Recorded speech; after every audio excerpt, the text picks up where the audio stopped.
Welcome बच्चों, मैं Praveen Arora team CLC से। आज अपन बात करेंगे गुरु नीति का जो ऑर्गेनिक वाला पोर्शन है, केमिस्ट्री का ऑर्गेनिक वाला पार्ट, जहां 7 यूनिट में हमने पूरी ऑर्गेनिक को डिवाइड किया है।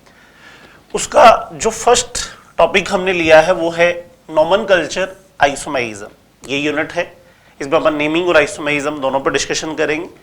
एग्जाम में 2013 से 2022 तक जो क्वेश्चन आए हैं उनका सॉल्यूशन करेंगे, साथ में उससे रिलेटेड कोई कंसेप्ट है उस पर भी बात होगी। शुरू करते हैं। देखिए आपकी स्क्रीन पे पहला क्वेश्चन है, the structure of isobutyl group in an organic compound. कार्बनिक यौगिक में आइसोब्यूटाइल समूह की संरचना क्या है? तो देखो भैया, आइसोब्यूटाइल एक्चुअल में क्या है? एक रेडिकल है, एक मूलक है। मूलक बोले तो लॉन्ग चेन सिलेक्शन के बाद रिमेनिंग जो पोर्शन रहता है उसको अपन रेडिकल कंसीडर करते हैं। उसने नेम दिया है आइसोब्यूटाइल। अब यहां ब्यूटाइल, ब्यूट से समझ में आ रहा है कार्बन का नंबर 4 होगा। इल अपन कहें तो मोनोवेलेंट रेडिकल है। तो यहां अगर मैं ऑप्शन की हेल्प लेता हूं तो मुझे लगता है फर्स्ट जो रेडिकल मुझे दिया हुआ है ये भी ब्यूटाइल है, सेकंड भी ब्यूटाइल है, थर्ड भी ब्यूटाइल है, फोर्थ भी ब्यूटाइल है, क्योंकि कार्बन का नंबर 4 सब में आ रहा है और मोनोवेलेंट है इसलिए इल भी आएगा। मिथाइल, इथाइल, ब्यूटाइल, उस पैटर्न से ये सब ब्यूटाइल है। और ब्यूटाइल में अपने को बस ये डिसाइड करना है कि आइसोब्यूटाइल कौन से वाला है। तो भाई आइसो एक्चुअल में है क्या? कॉमन नेमिंग में नॉर्मल, आइसोनियो, ये प्रेफिक्स यूज होते हैं आइसोमर को डिफरेंशिएट करने के लिए। तो आपके सामने ब्यूटाइल की आइसोमेरिक फॉर्म है, इनको डिफरेंशिएट करना चाहें अगर अपन, तो डिफरेंशिएट करने के लिए अपने को आइसो का यूज करना होगा। अब आइसो कब यूज होगा? जब चेन ब्रांच्ड हो, और ब्रांच में भी कैसी ब्रांच? 1 मिथाइल ब्रांच प्रेजेंट हो, और वो भी चेन के सेकंड लास्ट कार्बन पे। रेडिकल का केस, मॉलिक्यूल का केस अलग होता है। रेडिकल के केस में अपन कहें तो सेकंड लास्ट पे मिथाइल अगर है तो अपन यूज करते हैं किसका? आइसो का। तो यहां अगर मैं फर्स्ट ऑप्शन में देखूं तो यहां से चल के यहां तक मैंने इस रेडिकल का चेन सेलेक्ट किया। चेन सिलेक्शन का रूल है, फ्री वैलेंसी से चलना है, चैन में मैक्सिमम कार्बन इन्वॉल्व करने हैं। बट मैक्सिमम का मतलब ये नहीं है कि अपन चैन में टी या क्रॉसिंग पॉइंट बनाएंगे, तिराहा चौराहा नहीं बनाएंगे। तो यहाँ ऐसा कुछ भी नहीं हुआ, सब कार्बन भी चैन में आ गए। ये स्ट्रेट है। स्ट्रेट होने का मतलब इसमें अपन कहें तो आइसो का यूज नहीं हो सकता। ये आइसोब्यूटाइल नहीं है, ये नॉर्मल ब्यूटाइल है। इसके लिए जो प्रीफिक्स आएगा वो नॉर्मल आएगा। अब अपन ऐसा ही सेकंड ऑप्शन के लिए करके देखें, चैन ये सेलेक्ट करें तो ब्रांच तो है इसमें, बट ब्रांच अपन कहें तो 1 नहीं 2 मिथाइल है, तो इसके लिए भी आइसो यूज नहीं होगा। मिथाइल ब्रांच 1 होनी चाहिए। तो अगर मैं यहां जाता हूं, ये वाली चेन सेलेक्ट करता हूं, अब इस कार्बन के बाद अगर मैं ये नहीं लेना चाहूं, नीचे वाला ले सकता हूं, उससे कोई फर्क नहीं पड़ता। ये चेन हो गई, चेन में हमने कोई टीप नहीं बनाया, क्रॉस नहीं बनाया, तो सिस्टम में क्या है? ब्रांच है। ब्रांच बोले तो कौन सी? Methyl branch. और कहां? लास्ट नहीं, सेकेंड लास्ट पे। इसलिए यही आपका फाइनल आंसर है। थर्ड के अंदर अपन कहें तो प्रॉपर कंडीशन। फोर्थ में अगर अपन जाते, फ्री वैलेंसी से चेन का सिलेक्शन शुरू करते, राइट साइड में जाकर के मैक्सिमम कार्बन की लॉन्ग चेन लेते, ब्रांच मिथाइल वहां भी है बट लोकेशन प्रॉपर नहीं है, वो लास्ट कार्बन है, ये सेकंड लास्ट कार्बन है, मिथाइल यहां नहीं है, इसलिए ये भी अपना आंसर नहीं होगा। तो ओवरऑल यहां पे आंसर जो रहेगा वो कौन सा? थर्ड इसका फाइनल आंसर है। तो एक्चुअल में उसको ब्यूटाइल में, एक ब्यूटाइल के आइसोमेरिक फॉर्म में से आइसोब्यूटाइल चेक करवाना था, तो बोले तो थर्ड और फोर्थ में कंफ्यूजन था कि अपन हर मैथिल के लिए आइसो लगाते हैं, अपने को लोकेशन वाइज क्लियर है। ठीक है बच्चों, तो नेक्स्ट देखिए, इसके बाद सेकंड क्वेश्चन देखते हैं। Structure of compound whose IUPAC name is 3 ethyl 2 hydroxy 4 methyl hex 3 5 आइन ओइक एसिड। तो देखो बेटा, आपके पास आईयूपीएसी नेम दिया हुआ है, नीचे स्ट्रक्चर दी हुई है, आपको नेम से स्ट्रक्चर तक जाना है। आईयूपीएसी नेमिंग एक प्लांट नेमिंग है। उस प्लानिंग में रहता क्या है? मॉलिक्यूल के सबस्टिट्यूएंट पार्ट नेमिंग के शुरू में होते हैं। जैसे अपन कहें तो इथाइल, हाइड्रोक्सी, मिथाइल, ये सबस्टिट्यूएंट पार्ट है। चैन का वो पोर्शन जो चैन में इन्वॉल्व नहीं हुआ सबस्टिट्यूएंट कंसीडर होगा। सेकेंडरी ग्रुप हो सकता है, रेडिकल हो सकता है, अदर कुछ ग्रुप हैं जिनके लिए सफिक्स ऑप्शन नहीं होता, प्रेफिक्स होता है, वो आगे आएंगे। फिर उसके बाद ये जो हेक्स आया, ये मॉलिक्यूल की लॉन्ग चेन के कार्बन को शो कर रहा है कि मॉलिक्यूल की लॉन्ग चेन वो होगी जिसमें कार्बन का नंबर 6 होगा। हेक्स के बाद ईन और आइन, बोले तो कार्बन चेन 6 कार्बन वाली ऐसी होगी जिसमें ईन डबल बॉन्ड भी रहेगा, ट्रिपल भी रहेगा, उसका लोकेशन भी बताया। और लास्ट में एक सफिक्स बताया है ओइक एसिड। ओइक एसिड का मतलब carbon containing carboxylic acid group है और उसका कार्बन भी लॉन्ग चेन में इन्वॉल्व है, तभी ओइक आएगा, वरना कार्बोक्सिलिक आता है न्यू आईयूपीएसी में। तो इतना क्लियर हुआ कि चेन में कार्बन 6 होंगे, उसमें डबल ट्रिपल होगा और उसमें कार्बोक्सिलिक एसिड होगा। अब अपन काम करना शुरू करते हैं ऑप्शन पे, ऑप्शन की हेल्प से क्वेश्चन सॉल्व होगा।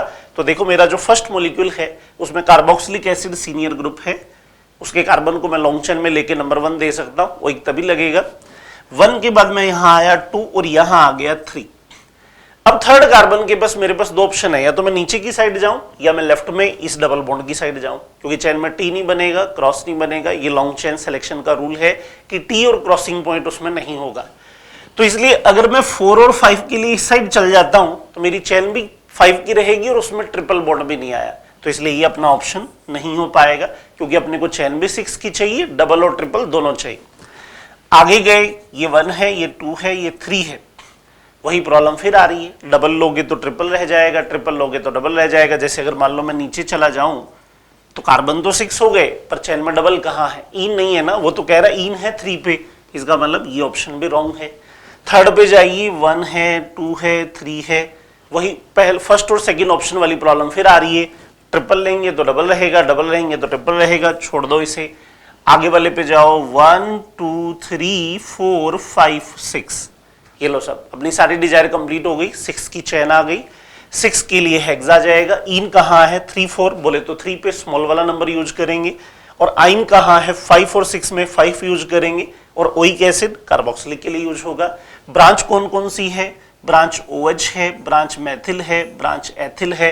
अल्फाबेटिकली उसने सेट किया है, एथिल कितने पे, 3 पे, हाइड्रोक्सी कितने पे, 2 पे, और मिथाइल कितने पे, 4 पे।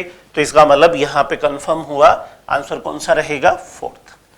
तो IUPAC नेमिंग ऐसा टॉपिक है जिसमें आप ऑप्शन की हेल्प लें, इजी गोइंग हो जाएगा। हाँ, थोड़ा प्लान माइंड में होना चाहिए। नेमिंग में सबस्टिट्यूएंट स्टार्ट में रहते हैं, रूट वर्ड रहता है, सफिक्स रहता है। सफिक्स में पहले 1 डिग्री जो डबल ट्रिपल बॉन्ड को शो करेगा, और फिर उसके बाद 2 डिग्री जो मेन ग्रुप को शो करेगा। और कार्बन कंटेनिंग का ये रूल है, कार्बन कंटेनिंग ग्रुप अगर चेन में इन्वॉल्व होकर नंबर 1 लेता है तो उसका सफिक्स अलग होता है, और अगर ऐसा नहीं करता तो सफिक्स चेंज होगा। जैसे यहाँ ओइक लगाया तो ये कार्बन चेन में है, ये कार्बन अगर आपको छोड़ना पड़े तो इसके लिए सफिक्स कार्बोक्सिलिक एसिड होगा। चलो और बात करते हैं नेक्स्ट। इसके बाद क्वेश्चन नंबर 3 देखें। IUPAC नेम बताना है गिवन स्ट्रक्चर का।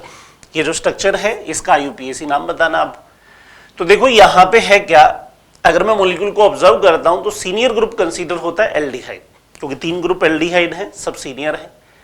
अब नेमिंग के 2 ऑप्शन हो सकते हैं। एक ऑप्शन ये, कार्बन कंटेनिंग एल्डिहाइड ग्रुप को लॉन्ग चेन में ले, और लॉन्ग चेन में ले तो ऐसे वाली लॉन्ग चेन बने 5 कार्बन की, लेकिन उसमें प्रॉब्लम ये रहेगी कि ये जो सेंटर वाला ग्रुप मेन है, उसके मेन होने के बाद भी हम उसका सफिक्स यूज नहीं कर पाएंगे, ये प्रॉब्लम है। तो यहां पे इन दोनों को तो मैं एल कह पाऊंगा, क्योंकि CHO के लिए आपके पास सफिक्स के 2 ऑप्शन है, एल भी इसका सफिक्स है, कार्ब एल्डिहाइड भी इसका सफिक्स। एल और कार्बल्डिहाइड की कंडीशन अलग अलग है। जैसे मैंने चेन सेलेक्ट की है, इसमें तो एल यूज होगा, पेंटेन डाइएल, लेकिन अगर मैं इसका कार्बन छोड़ता हूं फिर उस केस में मेरे पास कार्बल्डिहाइड ऑप्शन है। और न्यू IUPAC कहते हैं इस मॉलिक्यूल के लिए बेस्ट ऑप्शन भी यही है कि आप जो कार्बन कंटेनिंग ग्रुप है उसके कार्बन को छोड़ दीजिए, लॉन्ग चेन में नहीं लें। अगर आप ऐसा नहीं करेंगे तो उससे attach carbon chain long chain बन जाएगी। तो ये लॉन्ग चेन होगी 3 कार्बन की। 3 के लिए बोलें तो प्रोप, जैसे यहां दिया है प्रोप प्रोप प्रोप, क्योंकि ब्रांच कोई है नहीं सिस्टम में, रूट वर्ड प्रोप आ गए। प्रोप के बाद अपन कहें तो सिंगल बॉन्ड की चेन है तो एन एन एन, ये भी ठीक है। और फिर अपन कहें तो 1 2 3 ट्राई कार्बल्डिहाइड, देखो ये वाला सफिक्स ले लिया कार्बल्डिहाइड, क्योंकि कार्बन दोनों में डिफरेंस है। कार्बन चेन में लोगे तो कार्बल्डिहाइड नहीं लगाना है, लेकिन अपन इसको छोड़ रहे हैं क्योंकि इसमें एक बड़ा बेनिफिट ये है, तीनों के तीनों ग्रुप सीनियर रह रहे हैं। अगर अपन उन दोनों को चेन में लेते हैं तो फिर इसके लिए अपन एल यूज नहीं करेंगे, फिर तो फॉर्बिल या ऑक्सो ये प्रेफिक्स यूज होता है। तो अपने पास ये बेस्ट ऑप्शन है न्यू IUPAC का, प्रोपेन 1 2 3 ट्राई कार्बल्डिहाइड। तो आगे वाले ऑप्शन में क्या प्रॉब्लम है, 1 2 3 ट्राई एल कार्बल्डिहाइड, गलत। दो सफिक्स एल और कार्बल्डिहाइड एक साथ कैसे चलेंगे, ये तो रॉन्ग हो गए। प्रोपेन ट्राई एल्डिहाइड नहीं, ये भी IUPAC का सजेशन नहीं है कि एल्डिहाइड का सफिक्स अपन एल्डिहाइड यूज कर ले।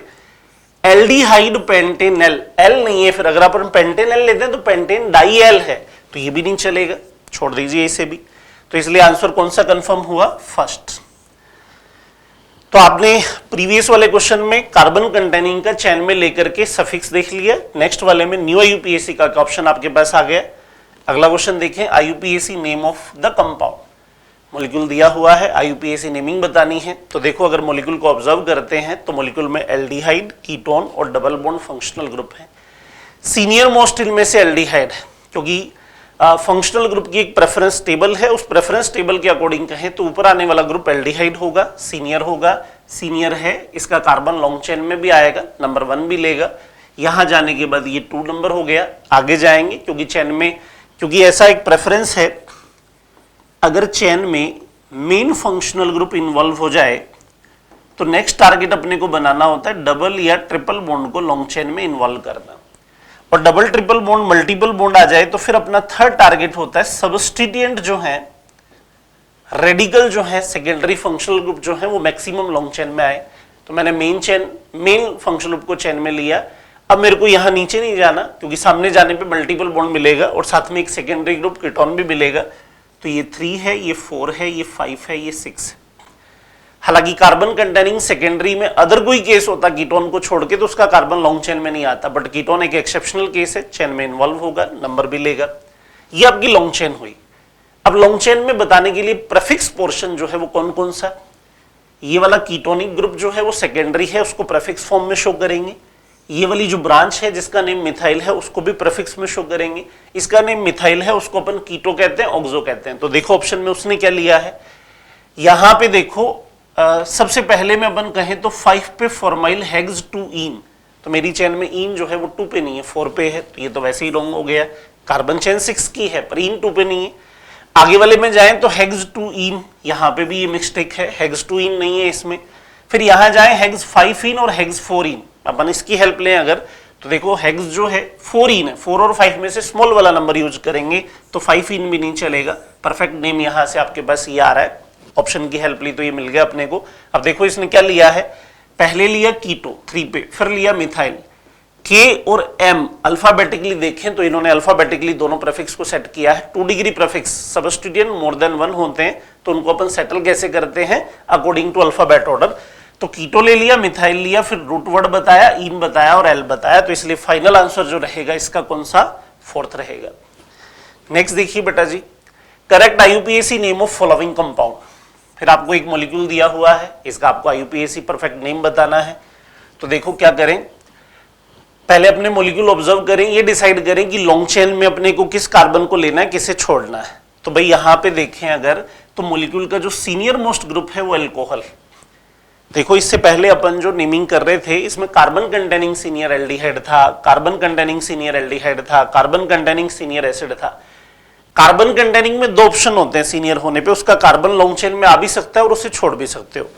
आएगा तो सफिक्स चेंज होगा और नहीं आएगा तो उसके लिए सफिक्स अलग टाइप के यूज होंगे। अब यहां पे अपन कहें तो विदाउट कार्बन का ग्रुप सीनियर है तो इससे अटैच कार्बन को लॉन्ग चेन में लेना अपने, एक तो ये बात। तो ये कार्बन लॉन्ग चेन में लोगे तो यहां पे नेक्स्ट वाले ये 2 कार्बन भी ले सकते हो और नेक्स्ट यहां से ये वाले 3 भी ले सकते हो।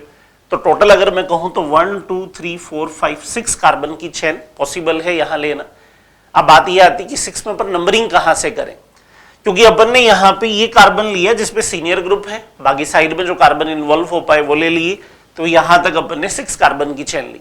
नंबरिंग के 2 ऑप्शन है, एक ऑप्शन है 1 2 3 4 5 6, क्योंकि नंबरिंग हमेशा टर्मिनल टू टर्मिनल चलती। कार्बन कंटेनिंग टर्मिनल पे होता है, नंबर 1 लेता है तो हमें प्रॉब्लम नहीं है, सेकंड टर्मिनल तक अपन कंटिन्यू कर लेते हैं। लेकिन यहां पे अपन कहें तो एक टर्मिनल अपन को डिसाइड करना है, राइट टर्मिनल बेस्ट रहेगा या लेफ्ट टर्मिनल बेस्ट रहेगा, वो देखते हैं अपन। यहां से जाते हैं अगर अपन तो नंबरिंग ये होती।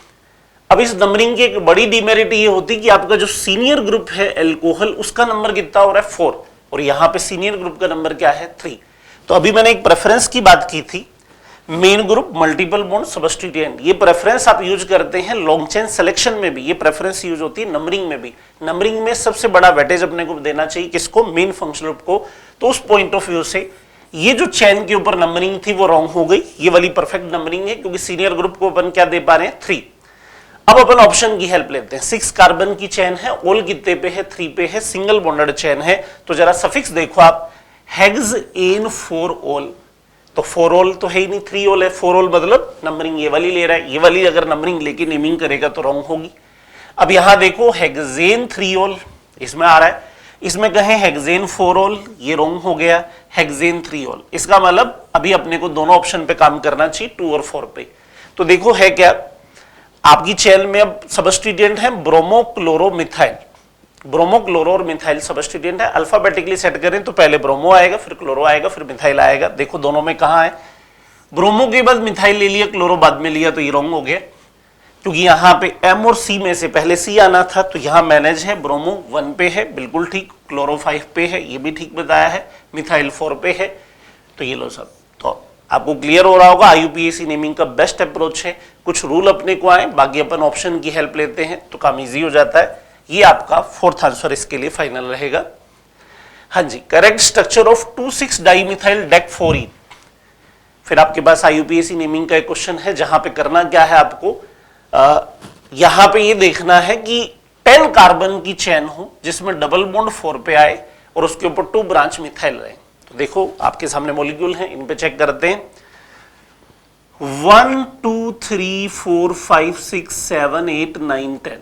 अपन यूं से इसको घुमा दें तो अपने पास 10 कार्बन डेकीन तो हो जाएगी, पर डेकीन क्या 4 होगी, 1 2 3 होगी, 1 2 3। अपन यहां से चले तो बेस्ट से बेस्ट नंबरिंग ये कर सकते हैं, उसको अपने को 4 पे लेना है। इसका मतलब ये ऑप्शन फिट नहीं बैठ रहा है इसमें। अब यहां जाओ 1 2 3, क्योंकि यूं जाएं अपन 4 5 6 7 8 9 10, 10 कार्बन तो कंप्लीट हो जाएंगे, बट डेकीन में इन कहां आएगी, 3 पे। अपने को कितने पे चाहिए, 4 पे, छोड़ दीजिए इसे। आगे जाओ 1 2 3 4 5, 1 2 3 4 5, तो भाई 5 5 पे आ रहा है, ये भी नहीं चलेगा। अब एक ऑप्शन रहा, इसमें देखें अपन 1 2 3 4 5 6 7 8 9 10, ये लो सब डेक 4ईन ये हो गया, डेक में 4ईन। और डेक 4ईन में अपन कहें तो मिथाइल ब्रांच कहां है, 2 पे 4 पे। तो ये देखो भैया 2 पे भी मिथाइल है और 4 पे भी मिथाइल है। इसका मतलब परफेक्ट आंसर कौन सा रहेगा, 4th। क्लियर है बच्चों। नेक्स्ट देखें इसके बाद number of sigma and pi bond. तो यहां तक बात चल रही थी बेटा रेडिकल और आईयूपीएसी नेमिंग की। अब एक दूसरा पॉइंट आ रहा है, सिग्मा पाई बॉन्ड काउंट करने हैं। तो भाई सिग्मा पाई बॉन्ड का कंसेप्ट क्या है, in between atom atom single bond, double bond, triple bond variety के बॉन्ड हो सकते हैं। इलेक्ट्रॉन की शेयरिंग से जो बॉन्ड बनते हैं कोवेलेंट बॉन्ड, वो सिंगल, डबल, ट्रिपल टाइप के हो सकते हैं। सिंगल बोलें तो 1 1 इलेक्ट्रॉन की शेयरिंग, डबल बोलें तो 2 2 इलेक्ट्रॉन की शेयरिंग, ट्रिपल बोलें तो 3 3 इलेक्ट्रॉन की शेयरिंग। बॉन्ड अगर सिंगल है तो उसका नेम होता है बेटा सिग्मा। बॉन्ड अगर डबल है तो उसमें 1 होगा सिग्मा, 1 होगा पाई। बॉन्ड अगर ट्रिपल है तो 1 होगा सिग्मा, रिमेनिंग होंगे दोनों पाई। तो एक सिंगल बॉन्ड में 1 सिग्मा होता है, डबल में 1 सिग्मा 1 पाई होता है, ट्रिपल में 1 सिग्मा 2 पाई होते हैं। ये तो बेटा सिग्मा पाई का कंसेप्ट हुआ। अब वो जिसमें काउंट कराना चाह रहा है आपसे उसका नेम दिया है, मतलब इनडायरेक्ट मैनर में नेमिंग फिर आ गई। नेमिंग वाले टॉपिक में नेमिंग का एक इंपॉर्टेंस ये है कि अदर किसी वैरायटी का क्वेश्चन है बट नेमिंग की हेल्प ले लेता है। अब बोल रहा है पेंट 2ईन 4-आइन, तो पेंट 2ईन 4-आइन, पेंट बोले तो आपको 5 कार्बन की चेन लेनी चाहिए, उसमें सिंगल बॉन्ड तो आप अटैच कर दें। अब जो जैसे जैसे वो कहता है 2ईन, तो 1 2 3 4 5, ये नंबरिंग अगर मैं एज्यूम करता हूं तो 2 पे मुझे डबल लेना चाहिए और 4 पे मुझे क्या लेना चाहिए, ट्रिपल। ये मॉलिक्यूल हो गए। अब इस मॉलिक्यूल के आते ही एक बात, अब मैं थोड़ा ऑप्शन की हेल्प लूं, या मैं पहले भी ले सकता था कि ईन और आइन में बोले तो ईन डबल बॉन्ड है, आइन ट्रिपल बॉन्ड है, ईन में पाई 1 है, आइन में पाई कितने हैं 2, तो पाई टोटल कितने 3। सिग्मा तो काउंट करेंगे लेकिन पाई देखें 2 पाई, पाई है ही नहीं, 3 पाई 5 पाई, ये लो क्वेश्चन ही सॉल्व हो गया अपना।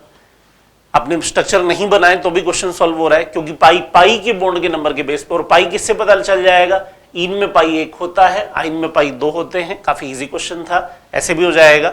अब आप सिग्मा काउंट करना चाहो तो स्ट्रक्चर मैंने बना दी, ये देखो 1 2 3, यहां पे मैं एच लगाऊंगा वैलेंसी कंप्लीशन के लिए, तो 3a 4th ये, फिर यहां अपन कहें तो 5th, ये अपन कहें तो 6th, ये अपन कहें तो 7th। वापस से काउंट करो 1 2 3 4 5 6 7 8 9, और एक वैलेंसी और अगर अपन कहें तो कहां पे अनमैनेज है,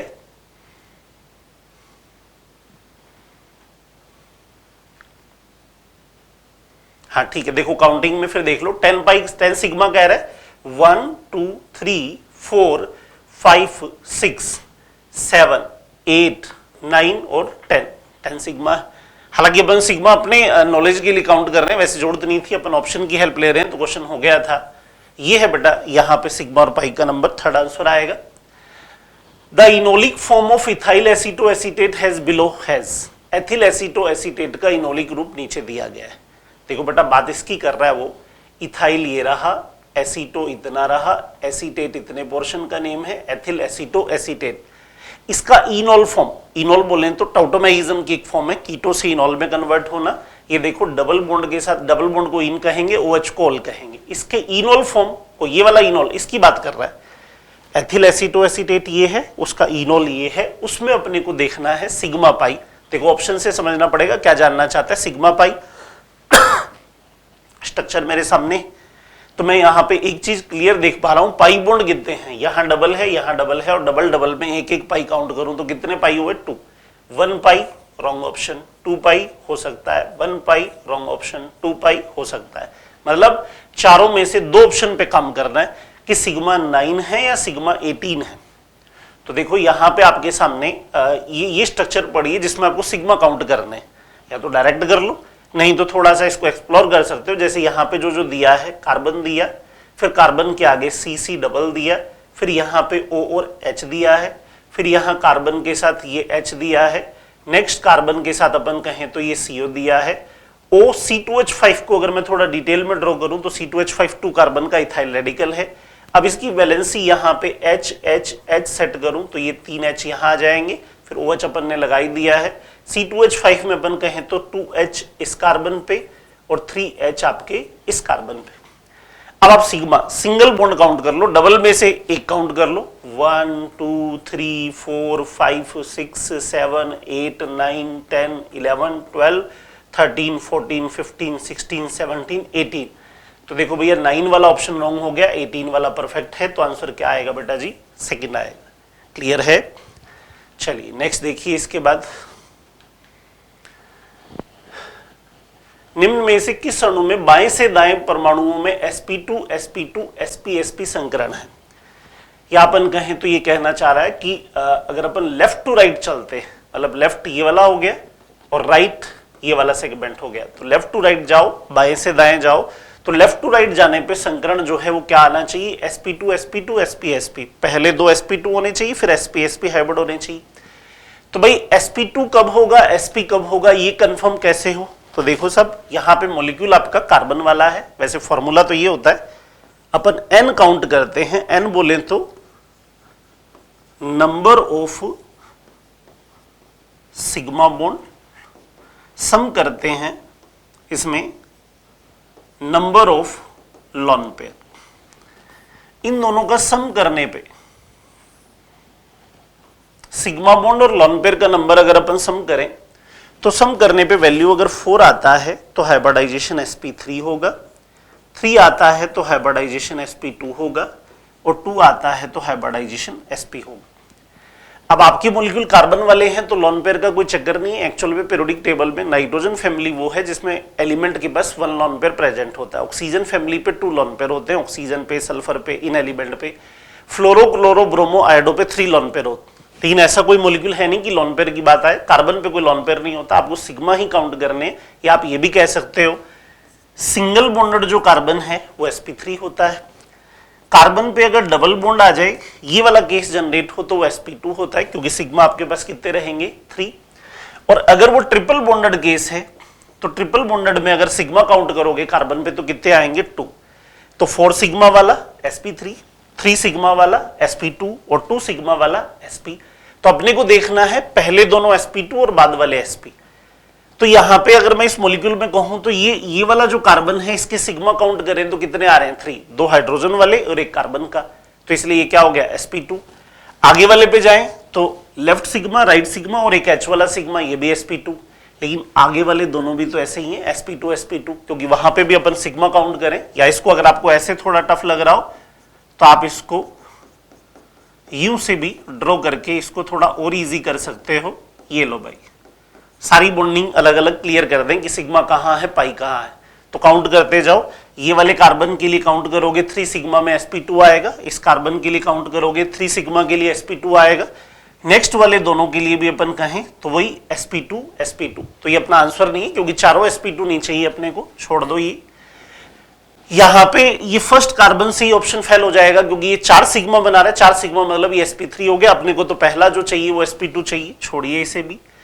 आगे वाले में जाओगे तो ये दोनों कार्बन, यहां पे थर्ड जो ऑप्शन है इसकी मैं डिटेल स्ट्रक्चर यहां ड्रॉ कर रहा हूं, HHC, पहला CH2 हो गया, फिर C के साथ H आ गया, फिर अपन कहें तो C ट्रिपल बॉन्ड CH, ये अपनी डिजायर कंप्लीट कर रहे हैं। देखो यहां पे ये सिग्मा 3 वाला sp2 हाइब्रिडाइजेशन हो गया कार्बन का, ये भी 3 सिग्मा वाला 1 सिग्मा 2 सिग्मा 3 सिग्मा, तो sp2 हो गया। अब यहां पे अपन कहें तो ट्रिपल में 1 और 1 2, तो यहां पे वाला कार्बन sp हो गया और ये वाला जो कार्बन है ये भी 2 सिग्मा वाला sp हो गया। और आगे वाले में जाते हैं अपन, सारे के सारे sp, वैसे अपना आंसर भी यहां पे मैच हो गया है, कौन सा होगा, थर्ड आंसर होगा इसमें, थर्ड परफेक्ट है, पहले दोनों कार्बन sp2 है फिर sp, क्लियर। नेक्स्ट देखें बेटा, इसके बाद दिए गए कार्बन एनायन की युग्म इलेक्ट्रॉन किस कक्षक में उपस्थित हैं, pair of electron in given carbon ion present in which of the following orbital. देखो बेटा आपको एक कार्बन आयन दिया हुआ है, ये कार्बन आयन है, पेयर ऑफ इलेक्ट्रॉन बोले तो ये जो नेगेटिव चार्ज शो कर रहा है इसकी बात कर रहा है, कौन से ऑर्बिटल में है, sp3 में है, 2 में है, sp में है या 2p ऑर्बिटल में। तो देखो एक्चुअल में ये कार्बन आयन बना कैसे होगा, एक्चुअल पोजीशन ये थी, यहां कोई एटम था, ए एटम बोले तो जनरली अगर वो H था, एसिडिक H था, वो अगर यहां से रिमूव हो गया हेटेरो कट करके तो यहां एक नेगेटिव चार्ज आया है। अब यहां पे अपन कहें तो इस कार्बन का सिग्मा सिग्मा से हाइब्रिडाइजेशन क्या था, 2 सिग्मा से sp, तो बेटा हाइब्रिडाइजेशन तो वही है, sp हाइब्रिड ये कार्बन है जिसके ऊपर ये नेगेटिव चार्ज है, तो इसलिए यहां पे आंसर जो देना है वो आपको क्या देना है, sp, ये आएगा। नेक्स्ट कहें what is the hybridization shown by C1 and C2 carbon respectively in the given compound. तो देखो भैया क्वेश्चन तो हाइब्रिडाइजेशन का है, लेकिन यहां पे फिर वही बात आपको IUPAC नेमिंग नंबरिंग आती है तो क्वेश्चन सॉल्व होगा। 1 2 का मीनिंग क्या है, पहले तो देखो बेटा जो मॉलिक्यूल आपको दिया है इसमें वो जानना चाहता है 1 और 2 कार्बन में क्रमशः प्रदर्शित संकरण क्या होगा। अब 1 2 कहना किसे है, देखो CHO डिटेल में ड्रॉ करूं तो एल्डिहाइड ग्रुप को यूं ड्रॉ करते हैं, फिर अपन कहें तो यहां जो डबल बॉन्ड दिया है डबल बॉन्ड यूं ले लो, फिर नेक्स्ट इसके बाद कहें तो CH2, फिर अपन कहें तो CO और O और CH3। तो भाई यहां पे अपने को IUPAC नंबरिंग आनी चाहिए कि एस्टर मेन ग्रुप है, मेन ग्रुप से चलेंगे, ये वाली इसकी नंबरिंग रहेगी। ये 5th वाला कार्बन लेना या नहीं लेना ऑप्शनल है, अपनी मर्जी है, दोनों ऑप्शन चलते हैं। कार्बन कंटेनिंग सेकेंडरी का कार्बन चेन में ले भी सकते हैं, छोड़ भी सकते हैं, तो अगर लेना चाहते हो तो उसके लिए प्रीफिक्स जो लगाओगे एल्डिहाइड का वो अलग होगा, उस केस में अपन उसके लिए ऑक्सो यूज करेंगे। हालांकि यहाँ पे ये कोई जरूरत नहीं, ये तो अपन एक्स्ट्रा इसकी बात कर रहे हैं इस मॉलिक्यूल पे आगे। तो बेटा हाइब्रिडाइजेशन वो इन 2 कार्बन का जानना चाहते, तो ये जो कार्बन है वो 1 2 3 सिग्मा वाला, बोले तो कौन सा हाइब्रिडाइजेशन होगा, sp2। और जो 2 वाला है इसमें अपन कहें 1 2 और 2 हाइड्रोजन के साथ टोटल 4 सिग्मा, 4 सिग्मा से कौन सा हुआ, sp3। तो यहां पे फर्स्ट ऑप्शन नहीं चलेगा, सेकंड भी नहीं चलेगा, थर्ड अपन कहें तो परफेक्ट है, फोर्थ भी परफेक्ट नहीं है, तो आंसर थर्ड इसके लिए परफेक्ट है। क्लियर है बच्चों। Which of the following molecule all atoms are coplanar. अब यहां पे अपने को देखना है कि सभी एटम प्लेनर किस में है, तो देखो इसमें एक्चुअल में अगर sp3 हाइब्रिडाइजेशन हो तो ज्योमेट्री कभी प्लेनर नहीं होती, एक्चुअल में वो एक 3D ज्योमेट्री होती है जिसको अपन टेट्राहेड्रल ज्योमेट्री कहते हैं, 2 बॉन्ड प्लेन में, 1 above the plane 1 below the plane. लेकिन हाइब्रिडाइजेशन अगर कार्बन का कौन सा हो, sp2, sp2 होने का मतलब होगा वो कार्बन जो होगा वो कैसा होगा, प्लेनर ट्रायगोनल। प्लेनर बोले तो जैसे बोर्ड का प्लेन है, तीनों वैलेंसी बोर्ड के प्लेन में रहेंगी, आगे पीछे नहीं जाएगी, आप उसको कॉपी पर ड्रॉ करोगे तो कॉपी का प्लेन लेगा, तो 120 का एंगल मेंटेन करेगा, प्लेनरिटी मेंटेन करेगा। तो प्लेनर होने के लिए sp2 होना एक कंडीशन है, sp3 होना अपन कहें तो नॉन प्लेनर की कंडीशन है। ऐसे अगर अपन कहें कोई कार्बन एटम sp हाइब्रिड है या अदर कोई एटम sp हाइब्रिड है, ऐसा कोई सिचुएशन है, तो वो लीनियरली मैनेज होगा, उसकी दोनों वैलेंसी यहां जो आएगी वो एक लाइन में आएगी, क्योंकि एंगल तभी 180 डिग्री आएगा, और लीनियर भी प्लेनरिटी को शो करता है। तो अब उसने अपने को कंडीशन कह दी, किस अणु में सभी परमाणु समतलीय हैं, कोप्लेनर हैं, तो इसका मतलब ऑप्शन नंबर 1 आप नहीं ले सकते। आप बोलेंगे क्यों, बेटा जी 6 कार्बन है और 6 के 6 sp3 हैं, क्योंकि यहां पे आप लगाओगे वैलेंसी कंप्लीट करोगे तो आपको Hb लगाना होगा, 4 सिग्मा वाला sp3 होगा। sp3 बोले तो टेट्राहेड्रल ज्योमेट्री को फॉलो करेगा। यही सेम प्रॉब्लम सेकंड में है, और सेकंड में ये प्रॉब्लम ये दोनों मैथिल क्रिएट कर रहे हैं क्योंकि ये दोनों sp3 हैं। फिर यहां थर्ड में भी यही वाली प्रॉब्लम है क्योंकि 12 एटम है, 12 कार्बन sp3 है, लेकिन फोर्थ इसके लिए बिल्कुल परफेक्ट है। ऐसा क्यों? क्योंकि ये जो पूरे 12 कार्बन है, 1 2 3 4 5 6 7 8 9 10 11 12 के 12 sp2 है, तो प्लेनरिटी मेंटेन करेंगे कार्बन की भी और कार्बन की वैलेंसी की भी, तो सब के सब क्या होंगे? प्लेनर होंगे। आंसर जो रहेगा वो कौन सा? फोर्थ। क्लियर है बच्चों? हाँ जी बच्चों, नेक्स्ट क्वेश्चन देखिए। अब अपन एंटर कर रहे हैं दूसरे सेगमेंट में। नेमिंग की बात हो गई, हाइब्रिडाइजेशन की, सिग्मा पाई की बात हो गई। अब आगे की क्वेश्चन अपने आइसोमेरिज्म से रिलेटेड है। पहला क्वेश्चन क्या है? मध्यावयवता प्रदर्शित करने वाला यौगिक कौन सा है? The compound which show metamerism. तो देखो एक्चुअल में आइसोमेरिज्म दो टाइप के हैं, स्टीरियो है, स्ट्रक्चरल है। आइसोमर वो हैं जिनमें मॉलिक्यूल का फॉर्मूला सेम होगा। मोर देन वन मॉलिक्यूल ऐसे हैं, 2 या 3 मॉलिक्यूल ऐसे होंगे जिनका फॉर्मूला सेम होगा बट उनकी प्रॉपर्टी डिफर होगी, वो आइसोमर। आइसोमर में भी एक इजी टाइप है स्ट्रक्चरल आइसोमर, जिसका ये क्वेश्चन है। स्ट्रक्चरल में अपन कहें तो दो मॉलिक्यूल में स्ट्रक्चर का डिफरेंस होता है, लॉन्ग चेन का difference chain isomerism, functional group की पोजीशन या किसी रेडिकल की पोजीशन का डिफरेंस पोजीशन आइसोमर। और अगर मॉलिक्यूल में बाइवेलेंट ईथर, कीटोन जैसे ग्रुप हैं और उनकी बोथ साइड की कार्बन चेन साइज या नेचर चेंज कर रही है तो वो है मेटामर, और फंक्शनल ग्रुप चेंज हो जाता है तो फंक्शनल ग्रुप आइसोमर। और फंक्शनल ग्रुप आइसोमर अगर इंटर कन्वर्ट करने लगते हैं एक दूसरे में तो उसको कहते हैं टाउटोमर। ठीक, तो पहला क्वेश्चन अपना उनमें से स्ट्रक्चरल में से मेटामर का है। तो मेटामर या मध्यावयवता दर्शाने की पहली कंडीशन है कि मॉलिक्यूल में ईथर, कीटोन, एस्टर या 2 degree amine, 3 degree amine like functional group हैं, तो ये मेटामेरिज्म शो करेगा। तो वो ये जानना चाहता है कि 4 फॉर्मूला जो दिए हैं उनमें मेटामेरिज्म का चांस कहाँ है। तो मैं पहले अटेम्प्ट में इन चारों को देखते इसको कैंसिल करूंगा क्योंकि इसके पास तो वो फंक्शनल ग्रुप ही नहीं है जिसकी डिमांड है। अब बात आती है बाकी रिमेनिंग, क्योंकि ये तो पेंटेन है, पेंटेन में कोई बाइवेलेंट पॉलीवेलेंट फंक्शनल ग्रुप नहीं है। अब मैं जाता हूं यहां पे इन फॉर्मूला को देखता हूं, तो फॉर्मूला देख करके एक कंडीशन लगती है कि हाँ चांस है, क्योंकि ओ से ईथर का चांस होता है, ओ से कीटोन का चांस होता है। अब अपन कहें सर ये हमें कैसे मालूम चले ये ईथर है या कीटोन है, तो आपके पास बेटा 3 ऑप्शन है।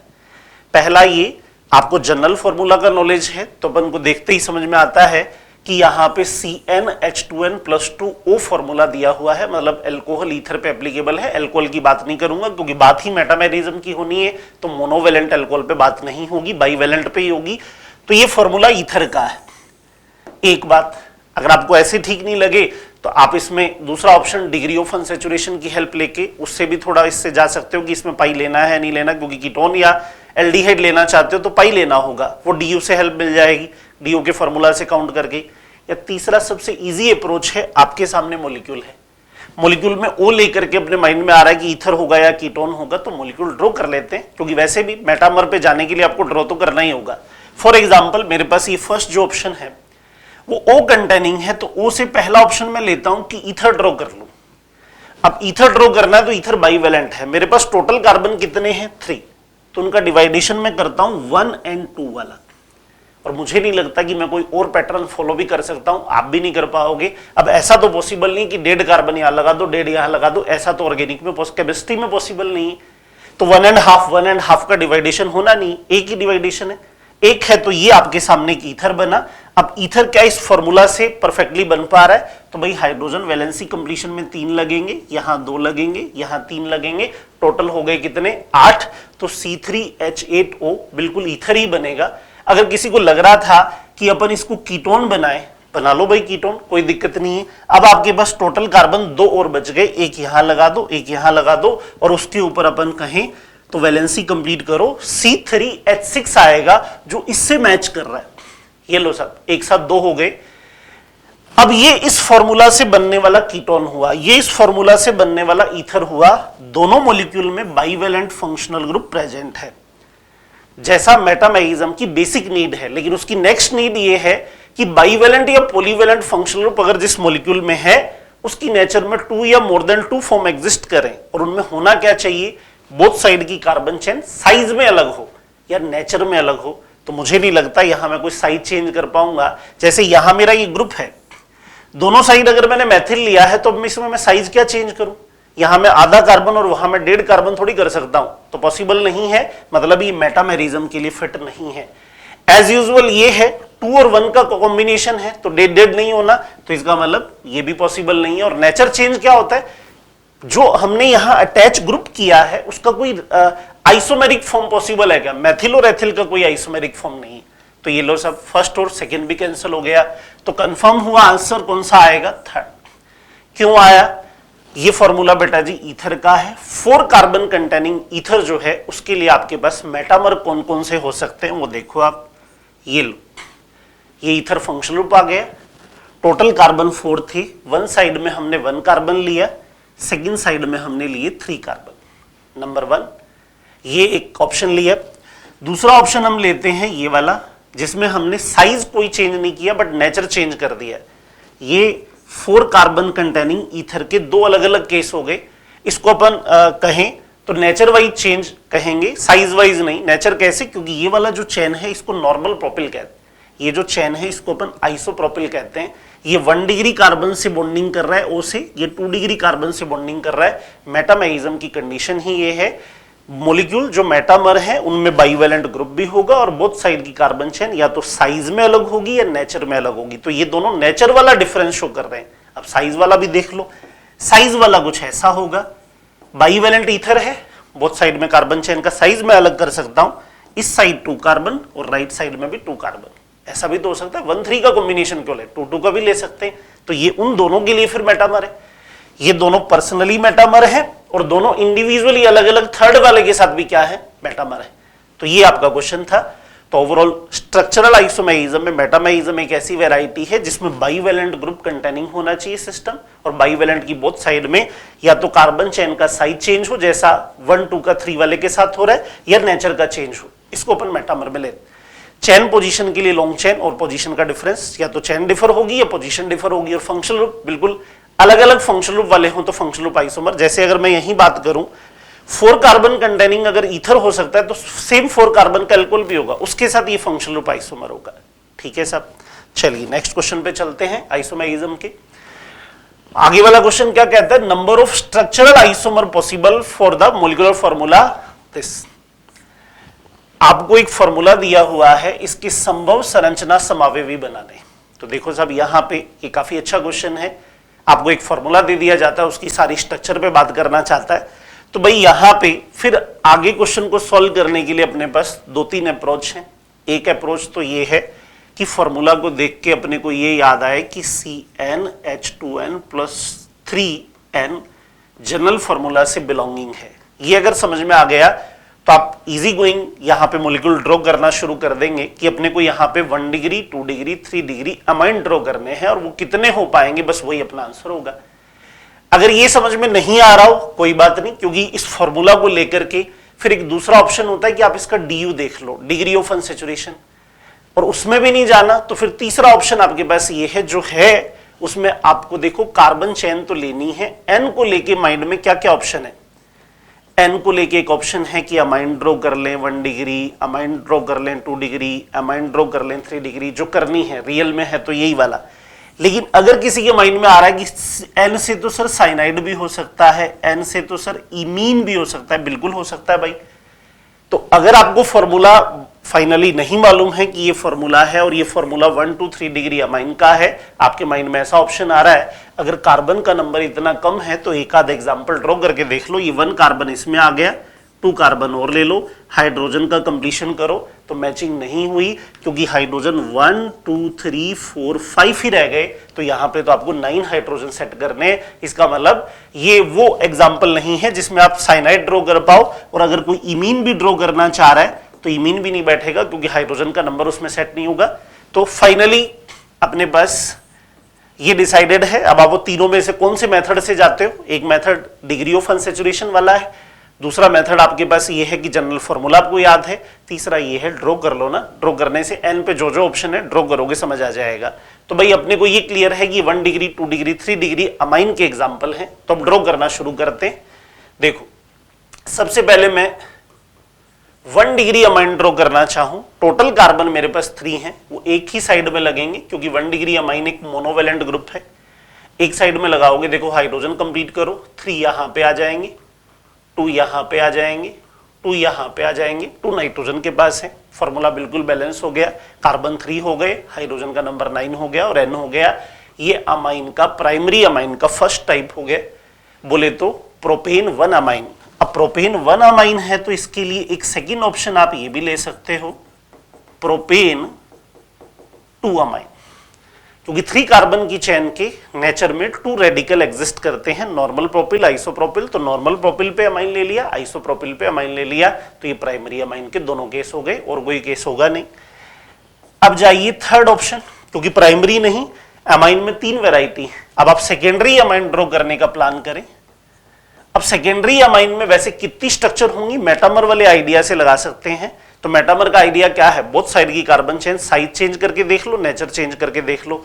तो पहली बार मैंने ऑप्शन लिया 1 और 2 कार्बन वाला, और मुझे नहीं लगता कि मैं इसमें नेचर और साइज में कुछ भी चेंज कर पाऊंगा, क्योंकि कार्बन डेड हो नहीं पाएगा, 1.5 कप ऑप्शन नहीं होगा। और ना ही यहां पे ये पॉसिबल है कि यहां पे अपन जो कार्बन सेट कर रहे हैं उसको कोई नेचर चेंज कर दें। जैसे यहां पे तो क्या है, ये नॉर्मल प्रोपिल ले लिया, ये आइसोप्रोपिल ले लिया, पर ये ऑप्शन बेटा जी प्रोप से शुरू होता है।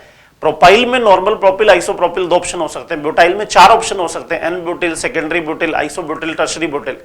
पेंटाइल में 8 ऑप्शन हो सकते हैं, बट एथिल और मेथिल में ऑप्शन नहीं होता कि आप उसका कोई नेचर चेंज करें। तो इसका मतलब 2 डिग्री अमाइन में एक सिंगल चांस है कि आप ये ड्रॉ कर पाए।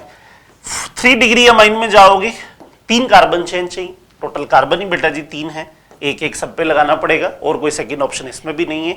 तो ओवरऑल आप इस फॉर्मूला से जो स्ट्रक्चर ड्रॉ कर पा रहे हैं, जो स्ट्रक्चरल आइसोमर ड्रॉ कर पा रहे हैं, वो ये चारों हैं। 2 प्राइमरी अमाइन है, फिर सेकेंडरी है, फिर टर्शरी है। तो आंसर 4 आएगा, 5 नहीं, 2 नहीं, 3 नहीं, 4। ये वाला इसका आंसर रहेगा 4th। तो ये स्ट्रक्चरल का सेगमेंट था। आगे बढ़ते हैं सब, थर्ड क्वेश्चन पे चलते हैं। दिए गए यौगिक में कौन सा यौगिक चलावयवता प्रदर्शित करता है? Which of the given compound can exhibit tautomizm? तो भाई आपके सामने मॉलिक्यूल दिए हुए हैं। टाउटोमेइज्म एक्चुअल में है क्या? Structural isomer functional group isomer की एक स्पेशल वेराइटी। देखने में ऐसा लगता है कि 2 मॉलिक्यूल हैं, दोनों में फंक्शनल ग्रुप चेंज हो रहा है, लेकिन फंक्शनल ग्रुप चेंज होने के साथ साथ उनमें एक प्रॉपर्टी होनी चाहिए इंटर कन्वर्टेबल, एक फॉर्म दूसरी फॉर्म में इंटर कन्वर्ट हो जाए। तो देखो यहां पे इसकी बेसिक कंडीशन सुनो पहले। तो क्या है, टाउटोमेइज्म शो करने वाला जो मॉलिक्यूल होगा वो एक polar, double, polar, triple bond वाला ग्रुप रखने वाला होगा। जनरली डबल बॉन्ड वाले एल्डिहाइड कीटोन में, जैसे आपके एग्जांपल सारे कीटोन के हैं। तो ये पोलर बॉन्ड यहां पे ये जो दिखाई दे रहा है इसकी बात कर रहा हूं, पोलर बॉन्ड होना चाहिए। पोलर बॉन्ड कब होगा? जब EN कुछ ऐसी होगी, A से ग्रेटर EN किसकी होगी? B। अगर ऐसा है तो इससे अटैच कार्बन चेन जो है, इस कार्बन चेन पे अगर कोई एसिडिक H प्रेजेंट है तो वो यहां मूव करके B एटम पे आए तो उसको अपन टाउटोमेइज्म कैटेगरी में रखेंगे। वो टाउटोमेइज्म शो करने वाला एक मॉलिक्यूल होगा। इन जनरल हम कहते हैं वो कार्बन जो फर्स्ट है फंक्शनल ग्रुप से अटैच, जिसको अपन अल्फा कार्बन कहते हैं, उस अल्फा कार्बन पे प्रेजेंट H ही ऐसा कर पाता है। क्यों? अगर देखो, अगर मैं इस कार्बन का ये A डबल बॉन्ड B से अटैच जो अल्फा कार्बन है इसका H यहां से रिमूव करूं तो यहां पे कार्बन पे एक नेगेटिव चार्ज आए।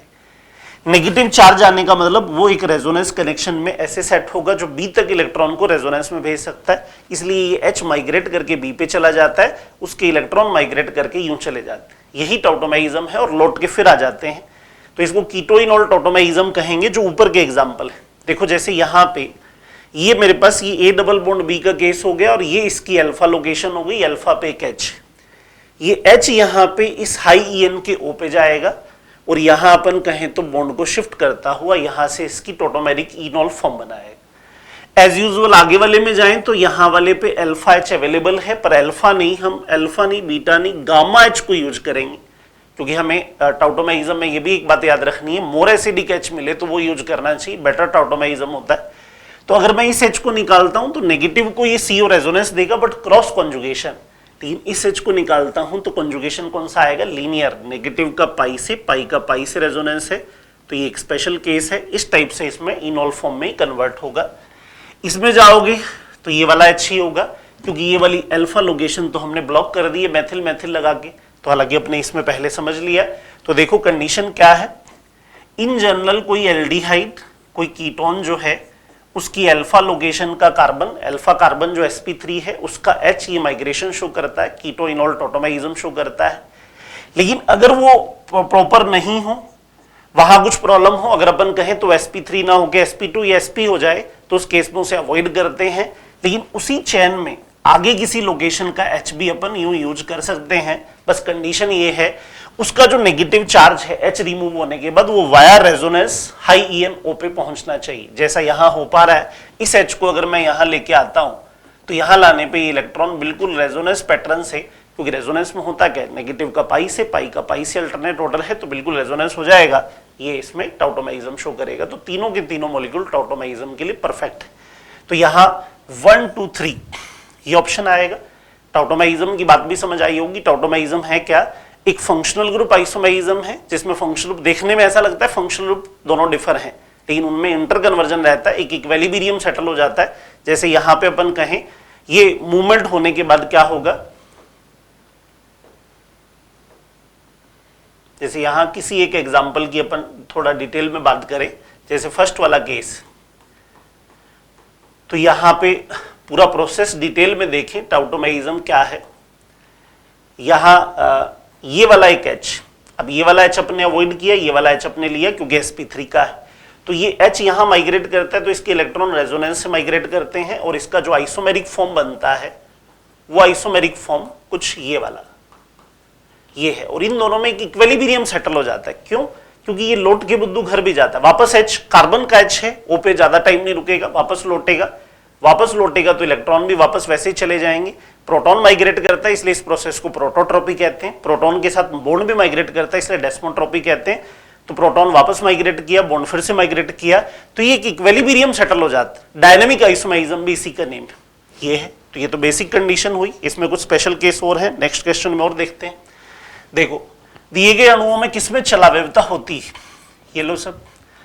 अब ये मॉलिक्यूल अगर मैं कहूं तो ऐसे फर्स्ट ऑब्जर्वेशन में ऐसा लगेगा कि कार्बोनिल ग्रुप है, ये दोनों कार्बन अल्फा है, अल्फा पे H है, जो अपनी बेसिक नीड है कार्बोनिल का अल्फा कार्बन sp3 हो, उस पे H है तो वो टॉटोमेरिज्म शो करेगा। लेकिन ये फर्स्ट वाला एग्जांपल टॉटोमेरिज्म के लिए फिट नहीं है। अब यहां क्या प्रॉब्लम है, अभी तो अपन जस्ट प्रीवियस एग्जांपल में तो यही कह रहे थे, ये भी शो कर रहा है इसके पास अल्फा H है, यहाँ पे अल्फा H, यहां से दो थे, ये गामा वाले से अपने करा लिया, इसमें यहां से कराया, तो यहां पे तो अपने बस परफेक्टली अल्फा H ही प्रेजेंट है और sp3 पे है, फिर हम उसे अवॉइड क्यों कर रहे हैं, अभी बात करेंगे। एज यूजुअल यहां पे भी H अवेलेबल है पर हम उसे यूज नहीं करेंगे। यहां पे अपन कहें तो अपने पास यहां H है, यहां H है, इस H का यूज हमें यहां पे करना है। तो इसका मतलब यहां ये वो एग्जांपल है जहां थर्ड में टॉटोमेरिज्म पॉसिबल होगा। कंसेप्ट क्या है, प्रॉब्लम क्या है, इन दोनों को हम अवॉइड क्यों करें, सब कुछ कंडीशन फुलफिल कर रहे हैं, कार्बोनिल है, अल्फा कार्बन है, sp3 है, H अवेलेबल है, जो बेसिक नीड कंप्लीट होने के बाद फिर टॉटोमेरिज्म क्यों नहीं हुआ। तो देखो भाई यहां पे प्रॉब्लम कुछ ये है, ये आपका मॉलिक्यूल है, यहां इसके पास CO ग्रुप है, ये H बिल्कुल sp3 कार्बन का H है। अगर मैं इसको यहां से यूं मूव कराऊं तो ऐसे देखने में लगता है कि बिल्कुल रेजोनेंस कनेक्शन और वो सब है जैसा टॉटोमेरिज्म के लिए होना चाहिए, हो भी गया। ये लीजिए बेटा, यहां पे इस तरह से कीटो फॉर्म कन्वर्ट कर दी हमने इनॉल।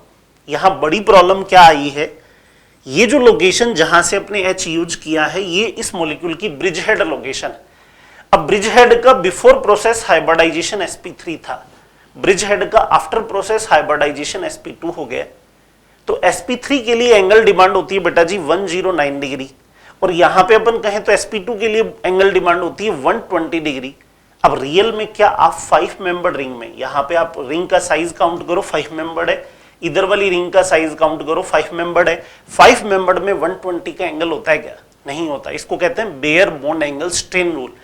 3 मेंबर रिंग से 4 मेंबर जाना, 4 मेंबर से साइक्लोएल्केन में साइक्लोपेंटेन पे जाना, साइक्लोहेक्सेन पे जाना, स्टेबिलिटी इंप्रूव करता है। क्यों, एंगल स्ट्रेन में रिलीफ मिलता है। रियल एंगल के हम ज्यादा पास चले जाते, मतलब इस मॉलिक्यूल में सभी कार्बन sp3 हैं और 109 डिग्री का एंगल डिमांड करते हैं, बट हम दे पाते हैं 60 डिग्री, तो इसलिए दुनिया का हाईएस्ट अनस्टेबल सिस्टम होता है, बट आगे जाते जाते रिलैक्स होता। तो यहां ये जो आपका टॉटोमेरिज्म था, ये इसके नहीं होने का रीजन यही है कि आप जब इस टॉटोमेरिज्म को कराते हो तो मॉलिक्यूल अपन कहें तो स्ट्रेस में आ जाएगा, क्योंकि यहां पे ये जो रिंग है उसका ये जो ब्रिज हेड लोकेशन है वो हाइब्रिडाइजेशन चेंज होने से स्ट्रेस में आएगा तो प्रोसेस ब्लॉक हो जाएगा, नहीं होगा। ये प्रॉब्लम इन दोनों में। जबकि यहां पे अपन कहें तो अपने को ब्रिज हेड वाला एच लेने की जरूरत ही नहीं, अपन तो यहां पे कौन सा लेंगे, ये वाला। अब आपकी क्वेरी ये भी हो सकती है सर सब जब इस वाले एच को यूज करोगे तो स्ट्रेस तो इस वाली रिंग में भी आएगा, बिल्कुल आएगा, ये बात गलत नहीं है, इस रिंग में भी स्ट्रेस आएगा, लेकिन ये स्ट्रेस सिर्फ राइट वाली एक रिंग को अफेक्ट करेगा। लेकिन यहां पे अगर आप ब्रिज हेड यूज करते हो तो इस sp2 हाइब्रिडाइजेशन का इंप्रेशन लेफ्ट और राइट दोनों रिंग पे रहेगा, तो इसलिए अपन उसको अवॉइड करेंगे। और स्पेशली ये ब्रिज हेड रूल जो है वो 3, 4 और 5 मेंबर रिंग के लिए एप्लीकेबल है, जहां पे एंगल मेंटेन नहीं हो पाता जिस एंगल की डिमांड है। तो इसलिए यहां पे एक अच्छा क्वेश्चन है, यहां आंसर जो रहेगा 1, 3, 1, 2, 2, 3, ये नहीं, केवल 3, ओनली 3, यही आंसर रहेगा इसके लिए। चलिए बेटा नेक्स्ट देखें। इसके बाद निम्न चलावेवी यौगिकों में स्थायित्व का क्रम क्या है। स्टेबिलिटी ऑर्डर पूछना चाह रहा है, आपके सामने टाउटोमेरिक स्ट्रक्चर है। तो देखो इसमें थोड़ा सा स्टेबिलिटी में जाने से पहले हम एक बात और करें। 3 मॉलिक्यूल दिए हुए हैं, सेंटर वाली फॉर्म जो आपको दी हुई है बेटा जी वो एक कीटो फॉर्म दी हुई, उस कीटो फॉर्म का ही इनोल फॉर्म नीचे वाला है, उसी कीटो का इनोल फॉर्म ऊपर वाला है। अब लेकिन उसमें क्या है, अब ये जो सेंटर वाला मॉलिक्यूल है इसमें ये लोकेशन नंबर 1 है, ये लोकेशन नंबर 2 है, ये लोकेशन नंबर 3 है। तीनों लोकेशन के एच टाउटोमेरिज्म के लिए ऐसे फर्स्ट ऑब्जर्वेशन में हमें लगेगा ठीक है, क्योंकि कार्बन तीनों sp3 है, sp3 पे H भी अवेलेबल है, लेकिन इनमें से जो परफेक्ट वाली लोकेशन है बेटा वो 2 है, क्योंकि अपन मोर एसिडिक एच का यूज करते हैं टाउटोमेरिज्म में। ये बात अपने पहले भी कर ली। देखो यहां पे अपन ने इस एच को अवॉइड करके इस एच को पास किया था, ये टाउटोमेरिज्म के लिए परफेक्ट है क्योंकि इसके पास एच के पास लीनियर कॉन्जुगेशन है। तो उस एंगल से अगर आप यहां देखोगे तो ये बीच के कार्बन का जो एच है ये दोनों साइड से रेजोनेंस ले सकता है। एच रिमूव होने के बाद बोथ साइड रेजोनेंस करेगा, लेकिन ये वन साइड रेजोनेंस 1 CO से रेजोनेंस कर पाएंगे, इसलिए परफेक्ट है कि आप इस लोकेशन का एच यूज करें। और वैसे अगर मैं डाटाबेस बात करूं तो एक नॉर्मल एल्डिहाइड कीटोन का पीके एच का एसिडिक पीके वैल्यू होता है बेटा 19, अप्रोक्स 19, लेकिन ये जो होता है इसका पीके होता है 9। फिनोल से भी बेटर एसिडिक होता है एच। तो अगर ये इतना बेटर है तो अपने को यही वाला एच लेके इनोल में कन्वर्ट करना चाहिए, तो इससे कन्वर्ट किया इसने ये, मतलब यहां का एच माइग्रेट करा के जो इनोल बनेगा वो ये वाला बनेगा, ये इनोल आना है। तो यहां तो इसका एच ही रोंग यूज हुआ है, जिस साइड से इसने इनोल बनाया वही रोंग है। चलो तो इसलिए बेटर इनोल ये है। सेकंड अगर अपन लें तो जिसे नहीं करना चाहिए पर अपन लेना चाहें तो ये। अब देखो इसमें ठीक है कीटो से इनोल जाने की बेस्ट अप्रोच ये थी। अब उसमें एक बेनिफिट ये हुआ, जनरली कीटो से इनोल जाना बेनिफिशियल नहीं होता, इनोल 1% या उससे भी कम एग्जिस्टिंग होता, पर यहां वाला जो इनोल है ये इनोल 75-76% एग्जिस्ट कर। उसके पीछे रीजन क्या है, कीटो से ज्यादा डोमिनेट इनोल होता है। कीटो फॉर्म में पाई पाई का कोई रेजोनेंस कनेक्शन नहीं है, लेकिन जैसे ही आपने इस एच को यहां से यहां माइग्रेट करा के इनोल बनाया तो बेटा लोन पेयर का पाई से पाई का पाई से रेजोनेंस स्टार्ट हो गया। एक तो रेजोनेंस एक्सटेंशन आया है सिस्टम में, एक यहां इंट्रामोलिकुलर एच बॉन्डिंग किलेशन हुआ है।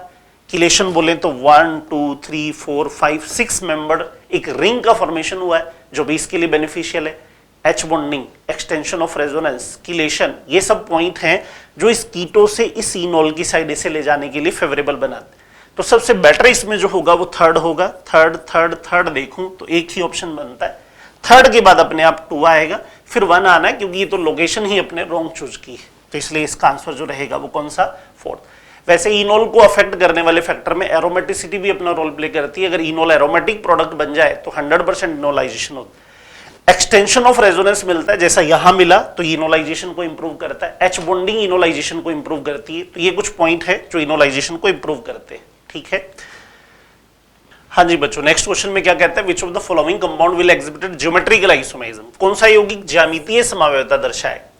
तो देखो बेटा, आपसे पहले अपने मेटामेरिज्म पे बात करी, स्ट्रक्चरल पे बात करी, टाउटोमेरिज्म, ये सारा स्ट्रक्चरल का टाइप था। अब अपन स्टीरियो में जा रहे हैं, और स्टीरियो में भी कहें तो कौन सा, ज्यामितीय समावयवता, जियोमेट्रिकल आइसोमेरिज्म।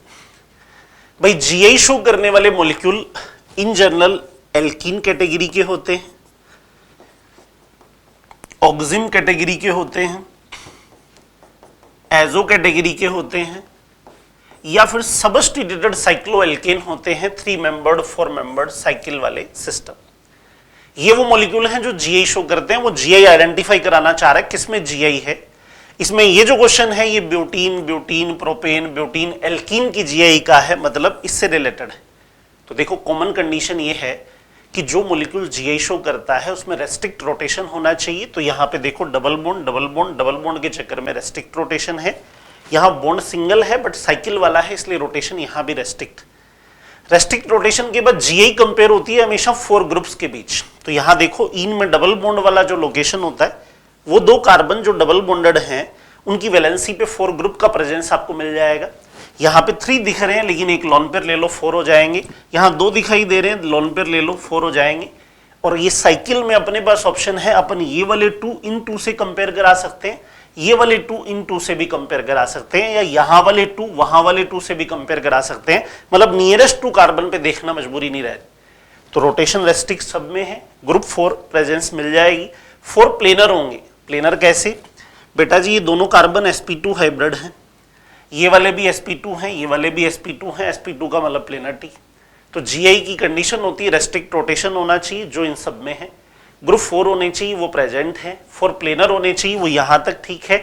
यहां पे अगर आपको डाउट है sp3 प्लेनर नहीं होता, बिल्कुल नहीं होता, लेकिन sp3 में बेटा जी हमें जिनकी रिक्वायरमेंट है वो एक प्लेन में आ जाएंगे। मतलब ये वाले जो ग्रुप हैं इन कार्बन, इन 4 में से 2 इस रूम में, इस स्क्रीन से आगे, स्क्रीन से पीछे हैं, तो उनका एक प्लेन बनेगा, बोर्ड के परपेंडिकुलर बनेगा, तो एक प्लेन में वो भी आएंगे। तो इसका मतलब यहां भी प्लेनरिटी की कंडीशन हो जाएगी। अब लास्ट कंडीशन आपके लिए जो बचती है वो ये, यहां पे 2 डिफर ग्रुप हो, यहां पे 2 डिफर हो। जरूरी नहीं है इधर ए बी है तो वहां भी ए बी हो, यहां पे आप कोई 2 अदर WX ग्रुप भी ले सकते हैं, मतलब चारों अलग ले लें, हमें प्रॉब्लम नहीं है, बट एक रेस्ट्रिक्ट एटम के 2 ग्रुप डिफर होने चाहिए। इन में देखोगे तो दोनों साइड देखना, ऑक्सीजन में बेटा ये दोनों तो नेचुरली डिफर हैं, आप बस यहां देखना। इसमें अगर अपन कहें तो ये यहां पे आप कुछ भी ग्रुप लगा दो वो लॉन पेयर नहीं होगा, डिफर ही होगा, ऑलवेज जीआई शो करेगा। और साइक्लोएल्केन देखते हो तो ऐसे 2 sp3 कार्बन सर्च करना जिसपे 2 डिफर ग्रुप हो, वो जीआई शो करेगा। ये तो बेटा जी कंसेप्ट है। अब अपने क्वेश्चन को सॉल्व कर लें। क्वेश्चन देखो क्या है, आपको जो मॉलिक्यूल दिए हैं पहले ड्रॉ करें। नेम में दिए हैं इसने 2 फेनिल 1 ब्यूटीन। बेटा जी ये 1 ब्यूटीन बोले तो ये, और फेनिल 2 पे बोलता है तो ये। अब अपने को देखो इस लोकेशन को टारगेट करना है क्योंकि जीआई डबल बॉन्ड पे होगी। तो बेटा ये जो डबल बॉन्ड है ये तो परफेक्ट ही नहीं है, यहां पे क्या आ रहा है HH आ रहा है, इसका मतलब ये अपना आंसर नहीं हो सकता क्योंकि हमें रेस्ट्रिक्ट रोटेशन, भाई 3 चीजें तो इनमें नेचुरल मिलेंगी, रेस्ट्रिक्ट रोटेशन भी रहेगा, ग्रुप भी 4 रहेंगे, वो प्लेनर आएंगे। आपको देखना इतना ही था ये दोनों डिफर हैं क्या, नहीं है तो जीआई शो नहीं करेगा। अब 1,1 डाइफेनिल प्रोपेन, प्रोपेन दिया है, 1,1 डाइफेनिल दिया है, ये तो वैसे ही फेल है क्योंकि एल्केन में अपन नहीं, साइक्लोएल्केन में तो फिर भी जीआई बताते हैं, एल्केन में नहीं, एल्केन में तो कन्फर्मर की बात आएगी, आगे आएगा वो टॉपिक। 1 फेनिल 2 ब्यूटीन, देखो बेटा 2 ब्यूटीन ये है और 1 पे फेनिल, तो ये 1 नंबर पे फेनिल लगा दिया हमने। अब देखो यहां पे अपना टारगेट ये वाले कार्बन थे, क्या इस पे 2 ग्रुप डिफर हैं, मैथिल के साथ H बेटा डिफर है और H के साथ बेंजाइल डिफर है, बिल्कुल यही अपना आंसर होगा 3rd। तो फिर 4th में क्या प्रॉब्लम है, 3 फेनिल 1 ब्यूटीन, ये लो बेटा 1 ब्यूटीन ये है, 3 पे फेनिल ये है, तो यहां पे बेटा दोनों H आएंगे, इसलिए ये जीआई में फेल हो गया, जीआई शो नहीं कर पाएगा। तो आंसर जो रहेगा वो कौन सा, 3rd। जीआई का कंसेप्ट स्ट्रक्चरल के बाद ज्योमेट्रिकल का कंसेप्ट हुआ, ज्योमेट्रिकल का क्वेश्चन ऐसा ही कई बार एग्जाम में रिपीट हुआ, बार बार ऐसा ही आता है। तो आपको मॉलिक्यूल के नेम दिए जाते हैं, स्ट्रक्चर ड्रॉ करना, कंडीशन इतनी है डबल बॉन्डेड कार्बन पे 2 डिफर ग्रुप हैं तो वो जीआई शो करेगा। चलिए बेटा नेक्स्ट, इसके बाद CH3 CHOH CH के 2 त्रिविम समावेवी संभव हैं, तो कौन सा प्रकाशिक सक्रिय है। 2 possible stereo structure of this which are optical active are called. देखो बेटा जिस मॉलिक्यूल की ये बात कर रहा है अब ये ऑप्टिकल आइसोमेरिज्म, प्रकाशिक सक्रिय, ऑप्टिकल आइसोमेरिज्म। ऑप्टिकल का कंसेप्ट क्या है बेटा, जो आइसोमर है उनमें एक स्पेशल टाइप की लाइट पास की जाती है, प्लेन पोलराइज्ड लाइट नाम है, उसको अपन एक मॉलिक्यूल का सॉल्यूशन बनाते हैं, लाइट पास करते हैं, लाइट क्लॉकवाइज या एंटी क्लॉकवाइज रोटेट करती है। अगर ऐसा करती है तो मॉलिक्यूल ऑप्टिकल एक्टिव है, नहीं करती तो मॉलिक्यूल इनएक्टिव है। लाइट के रेफरेंस में चेक होता है इसलिए ऑप्टिकल आइसोमेरिज्म, प्रकाश के रेफरेंस में चेक होता है इसलिए प्रकाशिक समावेता कहते हैं। अब इसमें भी फिर आगे रीजन बेटा, अगर अपन थ्योरी में देखते हैं मॉलिक्यूल, अगर बोर्ड पे देखते हैं तो अपने पास 2 तरीके हैं। अगर मॉलिक्यूल में 1 कायरल कार्बन है या कायरल कार्बन है ओनली 1, कायरल कार्बन बोले तो ऐसा कार्बन जिसकी चारों वैलेंसी डिफर हो तो मॉलिक्यूल ऑप्टिकल एक्टिव होगा। मोर देन 1 कायरल है तो आप उसमें पीओएस सीओएस देखोगे। एक ऐसा इमेजिनरी प्लेन जो इक्वल 2 पार्ट में कट कर दे उसको प्लेन ऑफ सिमेट्री कहते हैं। एक ऐसा इमेजिनरी सेंटर जिसकी सब डायरेक्शन में अपोजिट चलने पे सेम ग्रुप सेम डिस्टेंस पे सेम ग्रुप मिले वो सेंटर ऑफ सिमेट्री। तो पीएस सीएस अगर एब्सेंट है तो भी मॉलिक्यूल क्या शो करता है, ऑप्टिकल एक्टिविटी शो करता है। अब इस क्वेश्चन की डिमांड क्या है, मॉलिक्यूल आपको दिया हुआ है CH3 CH OH COH कि 2 त्रिविम संरचना संभव है। ये इसने बता दिया कि इसकी 2 त्रिविम संरचना possible stereo structure, 2 stereo structure possible हैं विच आर ऑप्टिकली एक्टिव, और वो एक्टिव भी हैं तो उसको अपन कहेंगे क्या, एट्रोप, इनेंशियोमर, मीजो, डायस्टीरियोमर। तो देखो बेटा जो मॉलिक्यूल दिया है वो ऑप्टिकल का एक फेमस मॉलिक्यूल है। मॉलिक्यूल का नेम है बेटा लैक्टिक एसिड। लैक्टिक एसिड की 2 आइसोमेरिक फॉर्म की जो वो बात कर रहा है वो एक्चुअल में ये वाली, उनको अगर मैं ड्रॉ करूं, ये जिस पैटर्न से मैं इनको ड्रॉ कर रहा हूं, ये फिशर प्रोजेक्शन में इनको मैंने ड्रॉ किया है। मॉलिक्यूल में 1 कायरल सेंटर था, ये वाला कार्बन कायरल कार्बन था क्योंकि चारों वैलेंसी इसकी डिफर थी। उस कायरल सेंटर के रेफरेंस में इसकी 2 नेचुरली एग्जिस्टिंग फॉर्म जो है वो आपके सामने है। इनको अपन कहते हैं मिरर इमेज, और मिरर इमेज भी कैसी, नॉन सुपर इम्पोजेबल, मतलब इसको उठा करके इसके ऊपर लगाओगे या अपन कहें अपने हैंड से ये नॉन सुपर इम्पोजेबल कंसेप्ट समझ सकते हो। हैंड मिरर इमेज हैं, ये एक दूसरे पे इम्पोज नहीं होते हैं, इसका मतलब नॉन सुपर इम्पोजेबल हैं। अब इम्पोज करने का ये भी पैटर्न है, अगर आप ऐसा भी करते हैं तो भी नहीं होता। तो ऐसी कंडीशन अगर आ जाए non super imposable mirror image हो तो उनको अपन कहते हैं ऑप्टिकल एक्टिव। एक्टिव के साथ उनको एक टर्म देते हैं इनेंशियोमर। तो यहां पे ये जो वर्ड आ रहा है इनेंशियोमर, ये इनके लिए फिट है क्योंकि ऑप्टिकल एक्टिव मॉलिक्यूल जो है वो नेचर में अपनी 2 फॉर्म में जब एग्जिस्ट करता है, उन 2 फॉर्म को आप मिरर इमेज फॉर्म में जब देखते हो जो नॉन सुपर इम्पोजेबल होती हैं उनको क्या कहा जाता है, इनेंशियोमर, या फिर अपन उनको कहते हैं प्रतिबिंब रूप समावेवी। तो फिर अब आपका ऑप्शन होगा ठीक है सर ये तो इनेंशियोमर है, मीजो क्यों नहीं है, डायस्टीरियोमर क्यों नहीं। देखो मीजो और डायस्टीरियोमर, मीजो की तो कंडीशन होती है minimum 2 chiral centre containing, minimum 2 chiral containing inactive molecule. तो बेटा मेरा जो मॉलिक्यूल है वो इनएक्टिव नहीं है, वो तो एक्टिव है क्योंकि 1 कायरल पे मोस्ट ऑफ केस में, अगर कायरल कार्बन का केस है तो उसमें तो एक्सेप्शनल केस नहीं होगा, वैसे 1 कायरल एटम के केस में एक्सेप्शन भी मिल जाता है। तो 1 कायरल कार्बन वाला है तो एक्टिव ही होता है। तो मीजो के लिए तो कंडीशन होती है इनएक्टिविटी, इसलिए ऑप्शन में नहीं आएगा क्योंकि उसने लिखा है कौन सी प्रकाशिक सक्रिय है। और डायस्टीरियोमर में दोनों ऑप्शन चलते हैं, सारे जीआई ज्योमेट्रिकल आइसोमर का जो पेयर होता है सिस और ट्रांस का वो भी डायस्टीरियोमर होता है। अब वो एक्टिव थोड़ी होता है, एक्टिव इनएक्टिव दोनों ऑप्शन रहते हैं डायस्टीरियोमर के लिए। तो अपने को एक्टिव लेना था, उसने अपने को कहा था 2 त्रिविम संरचना जो प्रकाशिक सक्रिय है, मतलब प्रकाशिक सक्रिय मतलब उसमें से एक लाइट पास करोगे वो क्लॉकवाइज एंटी क्लॉकवाइज रोटेट करेगी। इनका सॉल्यूशन बना के पोलरीमीटर ट्यूब में डालोगे अगर आप तो लाइट को ये रेस्पॉन्स करेगा। एक मॉलिक्यूल उसमें से क्या करेगा, पीपीएल को क्लॉकवाइज रोटेट करेगा, दूसरा क्या करेगा, एंटी क्लॉकवाइज रोटेट करेगा। इसको कहते हैं प्रकाशिक सक्रियता, ऑप्टिकल एक्टिविटी। तो ये कैरेक्टर इनमें हो, इसमें तो होता ही नहीं, इसमें ऑप्शनल है, हो सकता है नहीं भी होता है। तो डायस्टीरियोमर का केस क्या है, डायस्टीरियोमर अपन कहें तो इनेंशियोमर भी डायस्टीरियोमर है, इनेंशियोमर मीजो भी हो सकते हैं, मीजो इनेंशियोमर भी हो सकते हैं। तो अपन कहें तो एक्टिविटी को मस्ट नहीं। और एट्रोपिक ऐसा टाइप है, वैसे इसकी अपन स्टडी नहीं करते हैं, हायर स्टडी में आता है एट्रोप। बाइफिनाइल एक मॉलिक्यूल आएगा, अभी थोड़ी देर बात करेंगे। बाइफिनाइल की डिटेल स्टीरियो आइसोमेरिज्म, जिसे ज्योमेट्रिकल, ऑप्टिकल और कन्फर्मर की एक मिक्सिंग मिलती है, उसको कहते हैं एट्रोप। उसका यहां से कोई मतलब नहीं, ये अपन कहें तो इनेंशियोमर का केस होगा। लैक्टिक एसिड की ये जो दोनों फॉर्म है जो प्रकाशिक सक्रिय है, सक्रिय क्यों, पीएससीएस इसमें नहीं है, इक्वल टू हाफ नहीं बना पाओगे, सेंटर ऑफ सिमेट्री भी इसमें नहीं है, तो ये जो होगा वो एक्टिव होगा, और एक्टिव के साथ इसको क्या कहेंगे अपन, इनेंशियोमर। चलिए नेक्स्ट देखिए, विच of the following biphenyl is optical active. देखो बेटा बाइफिनाइल का एक ओनली बाइफिनाइल जो है वो तो ये है। अब ये बाइफिनाइल तो ऑप्टिकल इनएक्टिव होती है, ऐसा क्यों, क्योंकि सारे कार्बन sp2 हैं, sp2 है तो पूरा सिस्टम प्लेनर है। आप इसको यूं से कट करें या कोई स्लाइस कट मारे तो ये इक्वल टू हाफ में कट हो जाएगा, और जिसमें plane of symmetry, centre of symmetry present हो वो इनएक्टिव होता है। पर अगले ने अपने को क्या कहा है, कौन सा बाइफिनाइल प्रकाशिक सक्रिय है, ऑप्टिकली एक्टिव है। तो भाई इसको एक्टिव बनाने की कंडीशन क्या है, आपके पास अगर कोई बाइफिनाइल हो और उस बाइफिनाइल के इस लोकेशन पे दो अलग अलग वैरायटी के बल्की ग्रुप लग जाए और वो बल्की ग्रुप एक दूसरे से रिपल करने लगे, तो रिपल्शन से बचने के लिए दोनों रिंग जो हैं वो प्लेन के परपेंडिकुलर सेटल होना चाहते, मतलब उसके ग्रुप जो है वो यूं, या तो यूं ये वाली रिंग या ये वाली रिंग परपेंडिकुलर हो जाती है। परपेंडिकुलर होने से एक रिंग की पोजीशन ये वाली हो जाती है। अब ओवरऑल ये एक ऐसा सिस्टम बन जाता है जिसके इक्वल टू हाफ नहीं बना पाओगे, सेंटर ऑफ सिमेट्री भी नहीं बता पाओगे, तो इस केस में वो ऑप्टिकल एक्टिव होगा और ये सारी कंडीशन फुलफिल कर रहा है आपका ये पहला ऑप्शन। ए बी टाइप के ग्रुप हैं, बल्कि भी हैं, यहाँ पे ग्रुप दो ही लिए हैं, यहाँ पे राइट रिंग पे कोई ग्रुप नहीं लिया, यहाँ पे लोकेशन भी प्रॉपर नहीं है, ग्रुप भी नंबर में भी प्रॉपर नहीं है, तो आंसर जो रहेगा कौन सा, फर्स्ट।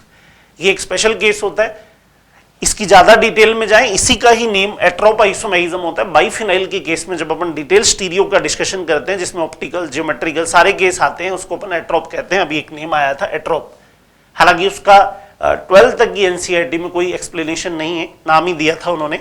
तो ये बाइफिनाइल का कभी कभी केस आता है, तो ये बाइफिनाइल का ये वाला केस एक्टिव होगा जीरो कायरल के साथ। क्लियर? चलिए बेटा नेक्स्ट, नीचे दिए गए विन्यास के साथ 4 aldose, correct corresponding order of name of 4 aldoses configuration given below। 4 molecule हैं, एल्डोज शुगर हैं, कार्बोहाइड्रेट फैमिली के हैं, पॉलीहाइड्रोक्सी कार्बोनिल है। कॉन्फ़िगरेशन दिया हुआ बेटा 3O एरिथ्रो DL। एक्चुअल में ऑप्टिकल में नेमिंग के 3 सिस्टम होते हैं, एरिथ्रो 3O होता है, DL होता है, RS होता है। तो यहां पे इसने RS छोड़ के एरिथ्रो 3O DL दोनों को एक साथ कंबाइंड लिया है। पहले दोनों को अलग अलग सुनो, फिर दोनों को मर्ज कर देंगे अपन। पहली बात, ये जो एरिथ्रो 3O वर्ड यूज कर रहा है, ये नेमिंग यूज करने के लिए मस्ट है कि आपका मॉलिक्यूल मिनिमम 2 कायरल का हो। तो मुझे लगता है यहां जो भी एग्जांपल है सब 2 कायरल वाले हैं, आपको भी लग रहा होगा 2 कायरल होना फर्स्ट नेसेसिटी है और 2 कायरल पे मिनिमम 1 ग्रुप सेम होना सेकंड नेसेसिटी है। तो अगर मैं यहां देखता हूं OH सेम है, हालांकि HH सेम है, अपने को तो 2 ही सेम चाहिए, मिनिमम 2 कायरल मॉलिक्यूल में हो और मिनिमम 1 ग्रुप दोनों पे सेम हो। तो यहां बेटा जी OH भी सेम है, HH भी same, same group same side आना एरिथ्रो की इंडिकेशन है और अपोजिट आना 3O की। तो बेटा OH सेम साइड है, मतलब ये एरिथ्रो है, तो ये ऑप्शन चला गया। 3O नहीं होगा, ये एरिथ्रो होगा, एरिथ्रो होगा, एरिथ्रो होगा, आगे वाले ऑप्शन में ठीक है। फिर अपन जाए OH अपोजिट आता है तो 3O कहते हैं, तो ये 3O ये भी ठीक दिया है। फिर आगे वाले OH सेम साइड आ गए, एरिथ्रो ये भी ठीक दिया है। फिर आगे वाले OH अपोजिट आ गए 3O, तो ये लो सब पहले को छोड़ के बाकी 3 में अभी काम करना होगा एरिथ्रो 3O के हिसाब से, तो 3 ऑप्शन ठीक आ रहे। अब आइए DL नेमिंग पे। DL नेमिंग एक अलग नेमिंग है। DL नेमिंग कार्बोहाइड्रेट के लिए स्पेशली यूज होती है। तो कार्बोहाइड्रेट के लिए अगर मैं कहूं तो कार्बोहाइड्रेट में DL नेमिंग का एक रेफरेंस मॉलिक्यूल लिया हुआ है जिसका नेम है ग्लिसरल्डिहाइड, जिसमें कहते हैं OH अगर दाईं तरफ हो तो उसको कहते हैं डीग्लिसरल्डिहाइड। यही OH अगर इसके मिरर इमेज में लेफ्ट साइड में आ जाए तो उसको कहते हैं एल ग्लिसरल्डिहाइड। अब कार्बोहाइड्रेट फैमिली के बाकी रिमेनिंग मेंबर, जैसे ये मेंबर ग्लिसरल्डिहाइड नहीं है, रिमेनिंग मेंबर है, तो उनमें देखते ये हैं जो मेन फंक्शनल ग्रुप है उससे सबसे लास्ट वाला, सबसे दूर वाला जो कायरल सेंटर है उसका OH कहां है, उसका OH दाईं तरफ है तो D, दाईं तरफ है तो D, लेफ्ट साइड में है तो L, लेफ्ट साइड में है तो L। ये पैटर्न है। तो पहले दोनों क्या है DD, फिर दोनों क्या है LL। अब देखो इस लाइन में मैचिंग हो रही है क्या, इस लाइन में तो मैचिंग नहीं हो रही, पहले वाले DD देने थे, रॉन्ग हो गया, DDLL थर्ड आंसर आएगा, फोर्थ फिर नहीं होगा, तो इसके लिए परफेक्ट आंसर कौन सा है, थर्ड। तो एक ही क्वेश्चन में 2 टाइप की नेमिंग की बात हो गई, DL नेमिंग भी हो गई, एरिथ्रो 3O भी होगी। ये ऑप्टिकल के केस थे। अब आगे वाले केस है बेटा स्टीरियो का लास्ट टाइप, ज्योमेट्रिकल हो गया, ऑप्टिकल की बात आ गई। ज्योमेट्रिकल में अपन कहें एल्कीन मेन फेमस केस है उसकी बात हुई, ऑप्टिकल में 1 कायरल का लैक्टिक दे दिया, बाइफिनाइल 0 कायरल वाला भी दे दिया, DL naming erythro 3O naming की बात भी हो गई। अब अपन करें कन्फर्मर की बात। कन्फर्मर में आपकी एनसीईआरटी में 11th का जो हाइड्रोकार्बन चैप्टर है उसमें एल्केन एथेन का कन्फर्मर दिया हुआ है और सारे क्वेश्चन एथेन पे एग्जाम में आए हैं। देखो क्या है, तभी कहते हैं एनसीईआरटी आप ठीक से करते हैं, इन क्वेश्चन को ठीक से करते हैं तो बहुत बड़ा कंटेंट करने की कहीं जरूरत नहीं रहती, एग्जाम इजी होता है, इजी क्वेश्चन आते हैं। अब यहाँ पे आप सारे क्वेश्चन एग्जाम के देखेंगे 13 से लेके 22 तक जो क्वेश्चन है वो सारे एथेन से आ रहे हैं। बाकी अपन उससे बहुत ज्यादा टफ प्रॉब्लम पे चले जाते हैं, वो हमसे नहीं हो रहा है, लेकिन हम इजी जो आने वाला है बुक के एनसीईआरटी के अकॉर्डिंग वो अपन कर नहीं पाते, फिर क्या मतलब। तो देखो सब with respect to conformers of ethane which of the following statement is true. Ethane के स्वरूपणों के लिए कौन सा कथन सत्य है? आपको एक स्टेटमेंट देखना है जो राइट स्टेटमेंट हो एथेन कन्फर्मर के लिए। तो देखो बेटा, पहले अपन कन्फर्मर का थोड़ा सा बेसिक जान लें, उस बेसिक में ही ये सारे क्वेश्चन आपके सॉल्व हो जाएंगे।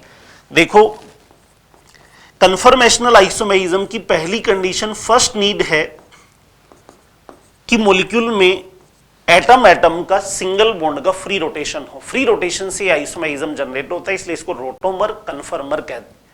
तो जैसा आपको एल्केन सीरीज में मैथेन में नहीं एथेन में मिलता है, क्योंकि मैथेन में भी सिंगल बॉन्ड है, फ्रीली रोटेट करते हैं, बट वो कन्फर्मेशनल शो नहीं कर पाएंगे क्योंकि हमें वो सिंगल बॉन्ड चाहिए जिसके दोनों एटम फ्री रोटेट होने के बाद 3D में नई नई स्टीरियो बनाए। तो स्टीरियो और स्ट्रक्चरल में एक डिफरेंस है। स्टीरियो आइसोमेरिज्म अगर अपन देखते हैं तो उसका मोलिकुलर फॉर्मूला, स्ट्रक्चरल फॉर्मूला दोनों सेम रहेगा, बट 3D के अंदर ग्रुप या एटम की अरेंजमेंट चेंज होगी। तो एथेन में अगर मैं कहूं, जब वो अपने कन्फर्मर की पॉसिबिलिटी पे आता है, कन्फर्मेशनल या रोटोमर शो करता है, स्वरूपण समावेता, घूर्णन समावेता जब शो करता है, जब ये बॉन्ड रोटेट करता है बीच वाला, तो रोटेट करने पे इसकी इन्फिनिटी आइसोमेरिक फॉर्म नेचर में एग्जिस्ट कर। कैसे? इसको आप यूं समझ सकते हो, ये बेटा जी मेरे पास एक कार्बन है, कार्बन के तीनों ग्रुप H देख रहे हो, ये दूसरा कार्बन मान लो, इन दोनों के बीच में एक बॉन्ड है जो जिसके ऊपर ये दोनों कार्बन रोटेट कर रहे हैं। अब इसका पहला ऑप्शन, ये कार्बन के ग्रुप के बिल्कुल सामने रहे, ऐसी फेज हो, इसको कहते हैं एक्लिप्स्ड, ग्रसित सनुपन। और जब ये घूम के ऐसे आ जाए, पीछे वाले कार्बन के ग्रुप बिल्कुल आपको ठीक से क्लियर दिखाई दे रहे हो, ऐसे देख लो, ऐसे देख लो, जिससे सही विजिबिलिटी हो जाए। ये क्या होता है? स्टैगर्ड कन्फर्मर, या इसको सांतरित भी कहते हैं। अब देखो बेटा, यहाँ पे कुछ टेक्निकल टर्म्स हैं। ये सिंगल बॉन्ड है, सिंगल बॉन्ड के अराउंड रोटेट हो रहा है, ये भी एथेन है, ये भी एथेन है, बीच में कहीं रोक लो, हर जगह एथेन है, वही मॉलिक्यूल है, वही स्ट्रक्चर है, बट 3D में अपना अरेंजमेंट चेंज करके क्या बना रहा है? रोटोमर, कन्फर्मर, स्वरूपण, घूर्णन समावेवी बना रहा है। इसी को कहते हैं कन्फर्मेशनल स्वरूपण समावेता। ठीक, अब यहां पे इसकी इन्फिनिटी फॉर्म क्यों कहते हैं? ये एथेन, मैंने आपको कहा, ये एथेन का एक कार्बन, ये दूसरा कार्बन, दोनों कार्बन एक बॉन्ड के रेस्पेक्ट में जब रोटेट होते हैं तो एक्चुअल में दो प्लेन जो हैं वो पैरेलल में रोटेट करते। तो प्लेन के बीच एक एंगल बनता है जिसको कहते हैं डाईहेड्रल एंगल, द्वितल कोण। एक तल ये, दूसरा तल ये, द्वितल कोण बनाएगा। वो डाईहेड्रल या द्वितल कोण में अपन कहें 0 डिग्री होगा तो कहेंगे एक्लिप्स्ड, 60 डिग्री होगा तो कहेंगे staggered. 0 degree eclipse, 60 degree staggered. लेकिन कौन सा एंगल? डाईहेड्रल। कंफ्यूज मत हो ना, बॉन्ड एंगल नहीं है। बॉन्ड एंगल बेटा जी हाइब्रिडाइजेशन का होगा। ये दोनों कार्बन sp3 हैं, तो हाइब्रिडाइजेशन कौन सा? sp3। हाइब्रिडाइजेशन का एंगल कौन सा? 109, तो 109 रहेगा। बॉन्ड एंगल तो बेटा ये ले लो तो भी वही रहेगा, ये लो तो भी वही रहेगा। तो 0 डिग्री डाईहेड्रल है तो एक्लिप्स्ड फॉर्म, 60 डिग्री है तो स्टैगर्ड फॉर्म, और 0 से 60 के बीच रहोगे, क्योंकि देखो ये पूरा स्पेस 360 और पूरा स्पेस 360 है, तो पूरा गैप कितना कितना रहा? 120। तो बिल्कुल सेंटर में जाके रुकना है, तो उसमें क्या कितना एंगल रोटेट करना होगा? 60। तो 0 से 60 के बीच में रहोगे तो गाउच फॉर्म या स्क्यू फॉर्म, या उसको विषम तलीय सनुपण भी कहते हैं। तो 0 से 60 के बीच में इन्फिनिटी फेज रहती है, जिसको अपन विषम तलीय कहते हैं। ये कन्फर्मर का कंसेप्ट है। और उसमें अपन कहें तो ये एक्लिप्स्ड, जहां पे अपन कहें तो बॉन्ड का हाईएस्ट रिपल्शन होता है एक्लिप्स्ड या ग्रसित में, इसलिए हाईएस्ट अनस्टेबल होता है। जबकि अगर अपन यहां चले जाएं 60 डिग्री पे तो एक स्टेबिलिटी वाली फेज आ जाती है। स्टेबिलिटी की फेज क्यों आती है? क्योंकि बॉन्ड का रिपल्शन कम होता है। इसको टेक्निकल वर्ड जो कन्फर्मर आइसोमेरिज्म में दिया जाता है वो कहते हैं टोरिजिनल स्टेन, एंथन विकरत। हालांकि वैसे एथेन के आगे अपन प्रोपेन ब्यूटेन पे जाएं तो वहां हम ये भी कंसीडर करते हैं कि ग्रुप से रिपल करेगा। अभी बात नहीं करेंगे क्योंकि एथेन में हाइड्रोजन के रिपल्शन पे कोई ज्यादा अपने को बात नहीं करनी, क्योंकि हाइड्रोजन का रिपल्शन मिनिमाइज है, नेग्लिजिबल है। लेकिन बॉन्ड रिपल्शन की बात होगी। और इन कन्फर्मर को अगर अपने को बोर्ड पे ड्रॉ करना हो तो 2 पैटर्न होते हैं, डॉट लगा के उसके ग्रुप शो करना। जैसे ये कार्बन है, एक कार्बन को फ्रंट कह दो, एक को बैक कह दो। तो एक आपने डॉट वाला कार्बन शो किया, उस डॉट वाले कार्बन के ऊपर वैलेंसी शो कर दी। ये एक कार्बन हो गया, फ्रंट कार्बन इसको कहा। अब इसके ऊपर एक यू राउंड लगाओ, ये बैक कार्बन हो गया, पीछे वाला। जैसे आप यहां ऑब्जर्वर देख रहे हो, ये फ्रंट आपने देख लिया, इसके पीछे छुपने वाला ये कार्बन। अब इस पे आपको वैसे कुछ नहीं दिखाई देगा क्योंकि पीछे वाले जो बॉन्ड हैं वो बिल्कुल फ्रंट वाले बॉन्ड से छुप चुके हैं। लेकिन अगर आप इसको यूं थोड़ा सा यहां पे शो करोगे तो पीछे वाला क्लियर हो जाएगा 1 या 2 डिग्री रोटेशन के बाद। इसी को अपन एक्लिप्स्ड कहेंगे न्यूमान के अकॉर्डिंग। अब स्टैगर्ड कहना है तो फ्रंट कार्बन तो वैसे ही लेना, लेकिन बैक वाले को अगर आप यूं लेते हो तो ये जो होगा वो क्या होगा, स्टैगर्ड फॉर्म, दोनों के बीच में एक वैलेंसी आ जाएगी। अब यही सोहॉर्स में रिप्रेजेंट करना, न्यूमान पैटर्न ये है। सोहॉर्स पैटर्न में क्या, ऑब्लिक लाइन लो, 1 2 3 1 2 3, बिल्कुल सेम ऑर्डर में ग्रुप दिखाइए। ये फ्रंट कार्बन के ग्रुप हैं, ये बैक कार्बन के ग्रुप हैं, ये एक्लिप्स्ड वाली फॉर्म होगी। स्टैगर्ड दिखाना चाहोगे तो स्टैगर्ड में कुछ ऐसा रहेगा, बस इनका ऑर्डर अलग आ जाएगा। तो ये सोहॉर्स के अकॉर्डिंग ये दो लोग हुए हैं जिन्होंने कन्फर्मर को 2D पे बोर्ड पर ड्रॉ करना हमें सिखाया। चलो अब अपने क्वेश्चन पे आते हैं। कन्फर्मर का कंसेप्ट हो गया। कंसेप्ट अब यहां पे ये क्या कहना चाहता है, इस क्वेश्चन में कौन सा कथन सत्य है। Conformers of ethane which of the following statement is true. Statement दिए हुए हैं, देखो क्या कहता है, आबंध कोण परिवर्तित होता है, आबंध लंबाई अपरिवर्तित होती है, बॉन्ड एंगल चेंज होता है, बॉन्ड लेंथ सेम रहती है। तो देखो भैया बॉन्ड एंगल चेंज कैसे हो सकता है। अगर आप एथेन कन्फर्मर की बात कर रहे हो तो एथेन का कार्बन sp3 हाइब्रिड है, sp3 है तो उसका एंगल आएगा 109। वो तो बेटा आप एक्लिप्स स्टैगर्ड कहीं जाओ वो सेम ही रहेगा, वो चेंज कैसे हो सकता है बॉन्ड एंगल। पर ये क्वेश्चन डालने का पर्पज क्या था, क्योंकि हमें एक एंगल तो याद रहता है चेंज होता है 0 डिग्री 60 डिग्री, बट ये डाइहेड्रल एंगल है, द्वितल कोण है, ये बॉन्ड एंगल नहीं है। तो बॉन्ड एंगल परिवर्तित होता है, गलत स्टेटमेंट है। बंद कोण बंद लंबाई दोनों ही परिवर्तित होते हैं, गलत बात। बॉन्ड एंगल बॉन्ड लेंथ दोनों ही चेंज, क्योंकि पहले वाले में तो अपन बॉन्ड एंगल की बात कर रहे हैं, बॉन्ड लेंथ भी चेंज नहीं होती बेटा। बॉन्ड लेंथ कैसे चेंज होगी भाई, यहां पे कार्बन हाइड्रोजन की जो बॉन्ड लेंथ है वो तो फिक्स है, अब उसमें एक्लिप्स्ड या स्टैगर्ड बॉन्ड के रोटेशन से वो क्यों चेंज होगी, वो तो सेम फिक्स रहनी है, तो इसलिए दोनों चेंज नहीं होते। आबंध कोण आबंध लंबाई दोनों ही अपरिवर्तित रहते हैं, ये बिल्कुल ठीक बात है। Bond angle and bond length remain same, third आएगा इसके लिए, थर्ड परफेक्ट आंसर है।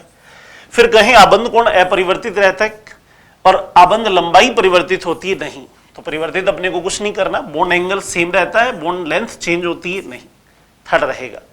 बात क्लियर हुई। कन्फर्मर एथेन का क्या है, एक्लिप्स्ड क्या है, स्टैगर्ड क्या है, एक्लिप्स्ड में जाओ, स्टैगर्ड में जाओ, या फिर गाउस क्यू में रहो, कहीं bond angle bond length change नहीं होगी। लेकिन यही क्वेश्चन चेंज होकर के डाइहेड्रल पे आ जाए तो बिल्कुल डाइहेड्रल चेंज होता है, क्वेश्चन दोबारा रिपीट किया जा सकता है, इसी क्वेश्चन को फिर रिपीट करे लेकिन लैंग्वेज चेंज कर दे। तो ऐसा नहीं कि बस सीधा टिक करके आना है कि एंगल चेंज नहीं होता, एंगल चेंज नहीं होता, बॉन्ड एंगल लेंथ चेंज नहीं होती, बट डाइहेड्रल चेंज होता है। चलिए आगे वाला क्वेश्चन देखें, इसके बाद कन्फर्मर का ही है।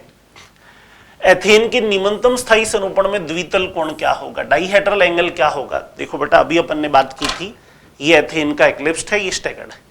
सबसे बढ़िया फॉर्म कौन सी होती है, स्टैगर्ड। क्यों, क्योंकि यहां पे अपन कहें तो बॉन्ड बॉन्ड का रिपल्शन कम होगा, जबकि यहां पे अपन कहें तो बॉन्ड बॉन्ड का रिपल्शन हाईएस्ट होगा, यहां पे मिनिमम होगा।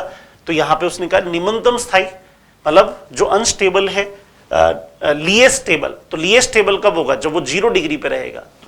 0 डिग्री पे अपन कहें तो डाइहेड्रल एंगल 0 डिग्री होना मतलब एक्लिप्स्ड होना है। तो 180, 60, 0 और 120, तो अपने को यहां पे आंसर लेना चाहिए 0 डिग्री। नेक्स्ट देखें, इसके बाद एथेन के सांत्रित और ग्रसित सरूपण की तुलना के लिए सही कथन है। Correct statement regarding comparison of staggered and एक्लिप्स्ड।